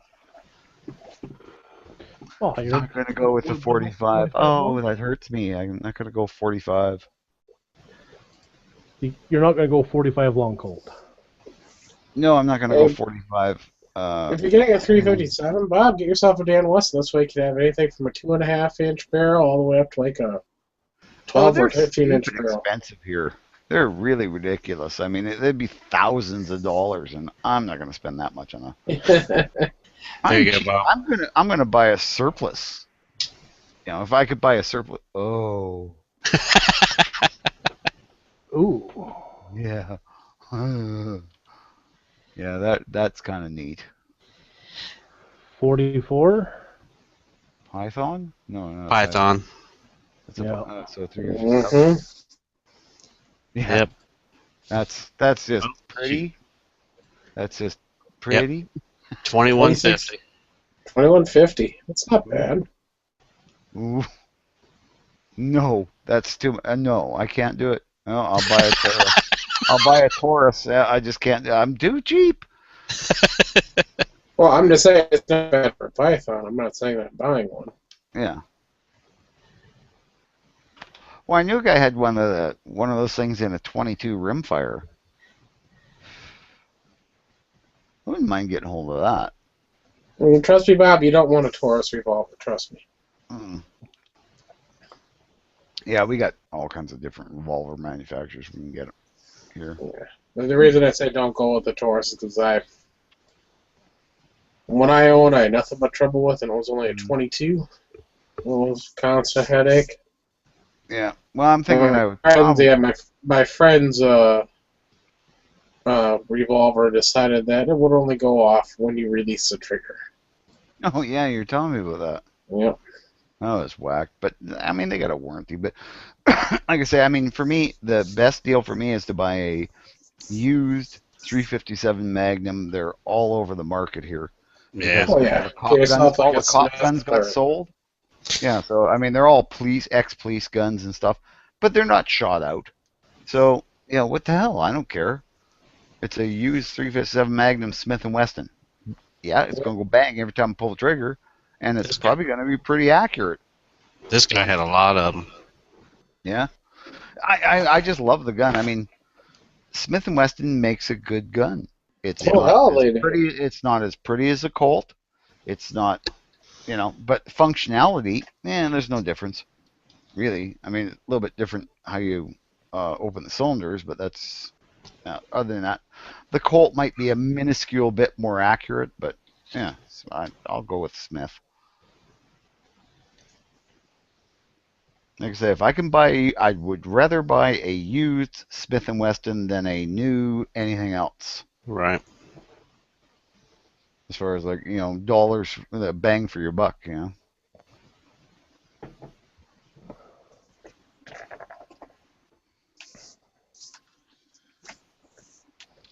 What time is it? I got time for another beer, I guess.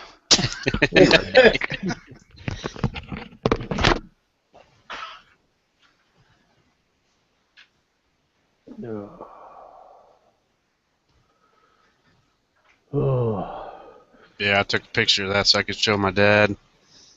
What were they asking for that? Oh, I'm sure he'll want it. 850, I thought he said.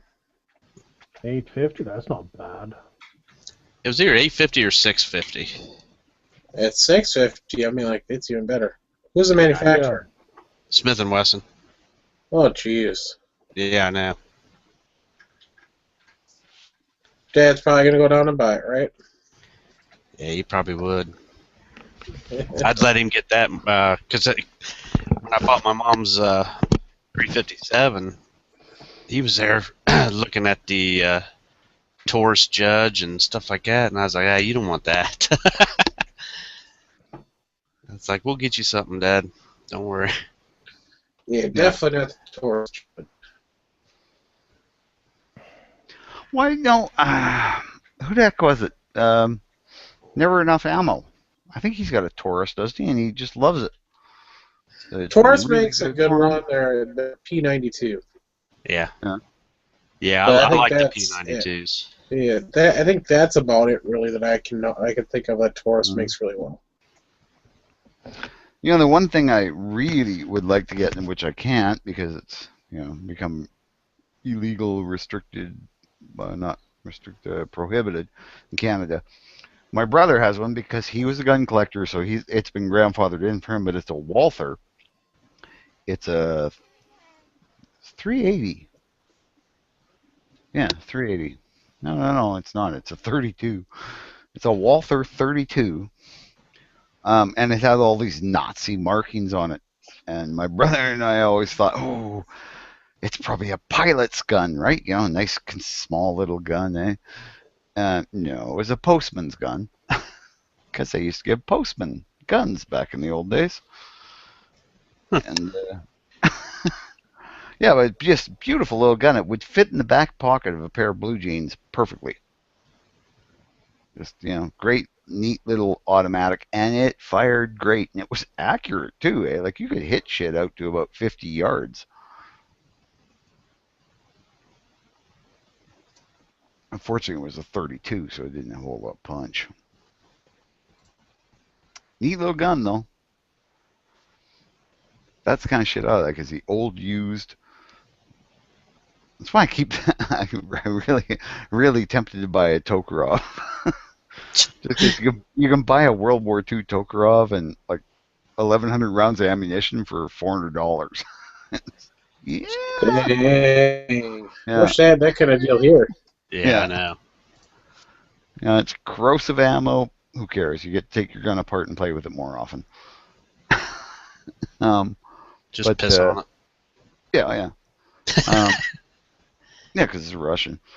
But it's just like, but then I've got this, it's not a great gun. I've got this not great gun and a lot of ammo to shoot with it, and it's like, is that, wouldn't I rather have a 357 Smith or a 9mm 226 like SIG or something like that? Or a Browning high power. Yeah, I guess I'm going to get 9mm. I'm going to have to bite the bullet and spend the money on a high power. Oh, I don't like to spend that much money. But you want a high, might as well get yourself a high power. You only live once, and you only got a few weeks left, so. All with a bang. No, actually, no. I'm going to live longer now. I ordered a vaporizer so I can quit smoking, and I'll smoke this vaporizer nicotine thingy. It's supposed to work, so hey. What the hell? And then I'm only getting nicotine, right? So hey, then it's going to be, that's going to add a good couple of weeks onto my life. Hey, and it's going to save you money too. Yeah, that's a big thing too. It's like $2,500 a year. Oh, okay. Well, that makes sense. Yeah. And I just hate smoking. I hate dealing with the butts. I hate everything about it. I can't believe I do it, but I just, it's such a goddamn demon on your back. You can always start chewing. Eh? Chewing? Oh, no, because I don't want to get face cancer because that's a bad kind. Way better to get lung cancer and die without your face falling apart. Oh yeah, you don't want face cancer.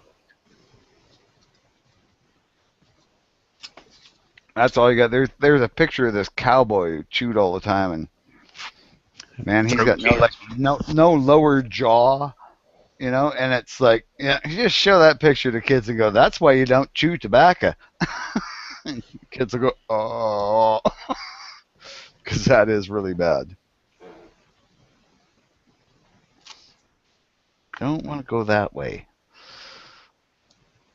And imagine what's going to happen after shit hits the fan and the aliens invade and the zombies attack and all that. I mean, fuck. There's no hospitals and doctors anymore unless you got a doctor in your group you're protecting, which you would protect with your very life. I'm going to say tobacco is going to be the least of your problems in that situation. You'd be just trying to survive. Yeah. Yep. Oh, yeah, for sure. It's going to be, desperate times, really, when you think about it. And any cigarettes you do find is going to be old and nasty. And yeah, but you're still going to keep them because you can trade them to people because people want them. Old and nasty or not, they're still going to want them. I don't know about that. Oh, yeah. Tobacco's a addiction that's just vicious. Oh, trust me. I've been smoking for I don't know how many years, but Yeah. I've been trying to quit for I don't know how many years. yeah, I know. It might be 15 years that I've been trying to quit. I mean, it's just crazy. I've quit for up to 2 months at a time. And then, it's New Year's, have a few beers. Guy next to you is smoking. Oh, give me one of those. Hey, I'm just going to, just 'cause tonight, New Year's, blah, blah, blah. And next thing you know, you're buying a pack and you're fucked. Yep.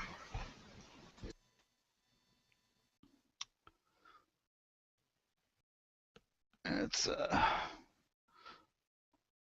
vicious circle. That stuff is just so addictive, though. The really weird part is, like, the government gives tobacco farmers all these subsidies because, unfortunately, because tobacco is like this toxic substance, people aren't buying it as much as they used to, so the government's supporting these farmers. That's so fucking wrong. I so feel like I've got a tick crawling up my leg. After you find the first one, man, you're just the rest of your day is just like, I got a tick on me. I got a tick on me. I got a tick on me. Hey, well, it's better to find them while they're crawling up your leg instead of when they're nested in between your butt crack. Yeah. Or in your butt crack, yeah. Son of a... when I found out you can play little handheld video games on your phone? Yes. Do that, yeah. And they're awful. Because you just want to keep playing. Oh, damn it! Anyway. I gotta say, yeah, Angry Birds is like a huge addiction. Oh, no, I found this thing called Hill Climb. And Hill Climb? Yep. Oh, you drive little vehicles. Yeah, I know that one too. Oh, God, this is awful. It's awful, but so fucking addictive. I know, and I got like all kinds of I got a monster truck with a diesel engine that's got all the upgrades, and it'll fucking near go through anything except some of the maps it doesn't fit, but I still try and make it go through there. And then the best is you got a Segway. It can't do shit. You can upgrade that thing to the nth degree, and it still won't make the first map. I'm gonna say this: Angry Birds, awesome. Addictive. There's so many different versions of it, but I get so freaking addicted to that game. I had to put it away after a while. Oh yeah. Game I find addicting is Plants vs Zombies. Is what? I never got that, thank God. No? Oh, it's addicting. I love it. Plants vs. Zombies? I remember seeing that game. That was hilarious. Oh. Yeah, no, I first played it a couple of years ago on my Xbox. And then when the wife got her new computer, I downloaded it on her computer, and I've been hooked ever since. Ooh, that's funny, man. Yeah, Yeah. I never got into that. I was a World of Warcraft addict for a while, but yeah, after my shoulders got fucked up, I couldn't play.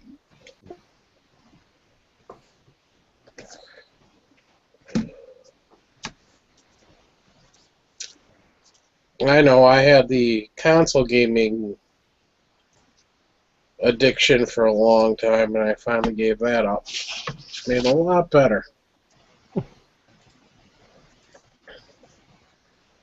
But then I got an iPod Touch, and now, as I got that, it's like gaming bug's partially back, but partially satisfied by this. It's not as bad as a console.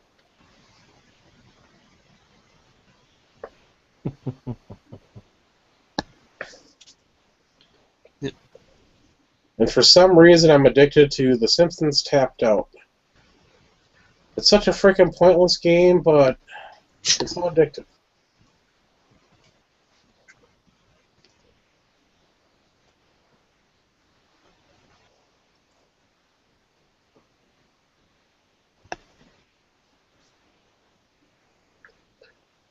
I'm just hoping that Rovio makes, or Rovio, whatever, however you want to pronounce it, that makes all the Angry Birds stuff, does an update soon for Bad Piggies. Bad Piggies is funny. You build contraptions to actually get through the courses, Yeah. which is the nice part, the challenging part. Yeah, I was hooked on that for a bit. I was hooked on that, what, 2 winters ago, I think it was. Yeah, it's been a while. I think like 6 or 7 months since the last update, but they've got so many games now. Eight Angry Birds soon to that are the flinger types. There's gonna be 7 that are the flingers, and then Bad Piggies, and I guess they're coming out with another one for Transformers. Don't know if it's gonna be a flinger style like the Angry Birds, or it's gonna be different, but There's 8 different type of Angry Birds. well, including Bad Piggy, yeah. Holy crap. You got Star Wars, you got Star Wars 2, you've got Space, you got Rio, you got Seasons, then you got original Angry Birds, and then you got Angry Bird Friends, which is kind of nice because Angry Bird Friends is basically Facebook, but it's an app too, and each week you get 6 new levels. Yeah. Okay, I guess I got all of them. And then Bad Piggies, and then they've got, I can't remember what the other, they got Angry Birds as a racing game. I can't remember the name. I can't download it on my iPod. It's too old. So I can't play that one. And they just came out with another one, which is kind of like a RPG style Angry Birds as well. For a while there, I was hooked on Crudes. Oh, Crude, yeah, that's their movie version. Yeah. Yeah, I was hooked on that game for a while until I beat it. Yeah, that's what I like about Angry Birds. That having 8 games, there's almost always something I haven't 3-starred yet.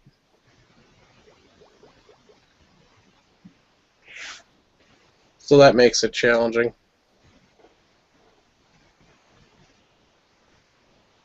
Are these to? Oh, go ahead. I was gonna say, are these to Gen 2 PMags? No clue. I'm not an AR person. Yeah, I'm new to it, so all the ones I've got have the window in them.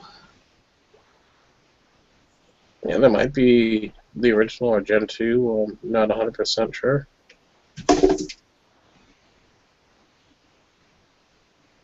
Sorry, I couldn't help you out there. Nah, that's okay. It's not a bad price though. 10 of them for $79. $8 a pop. It doesn't seem that bad.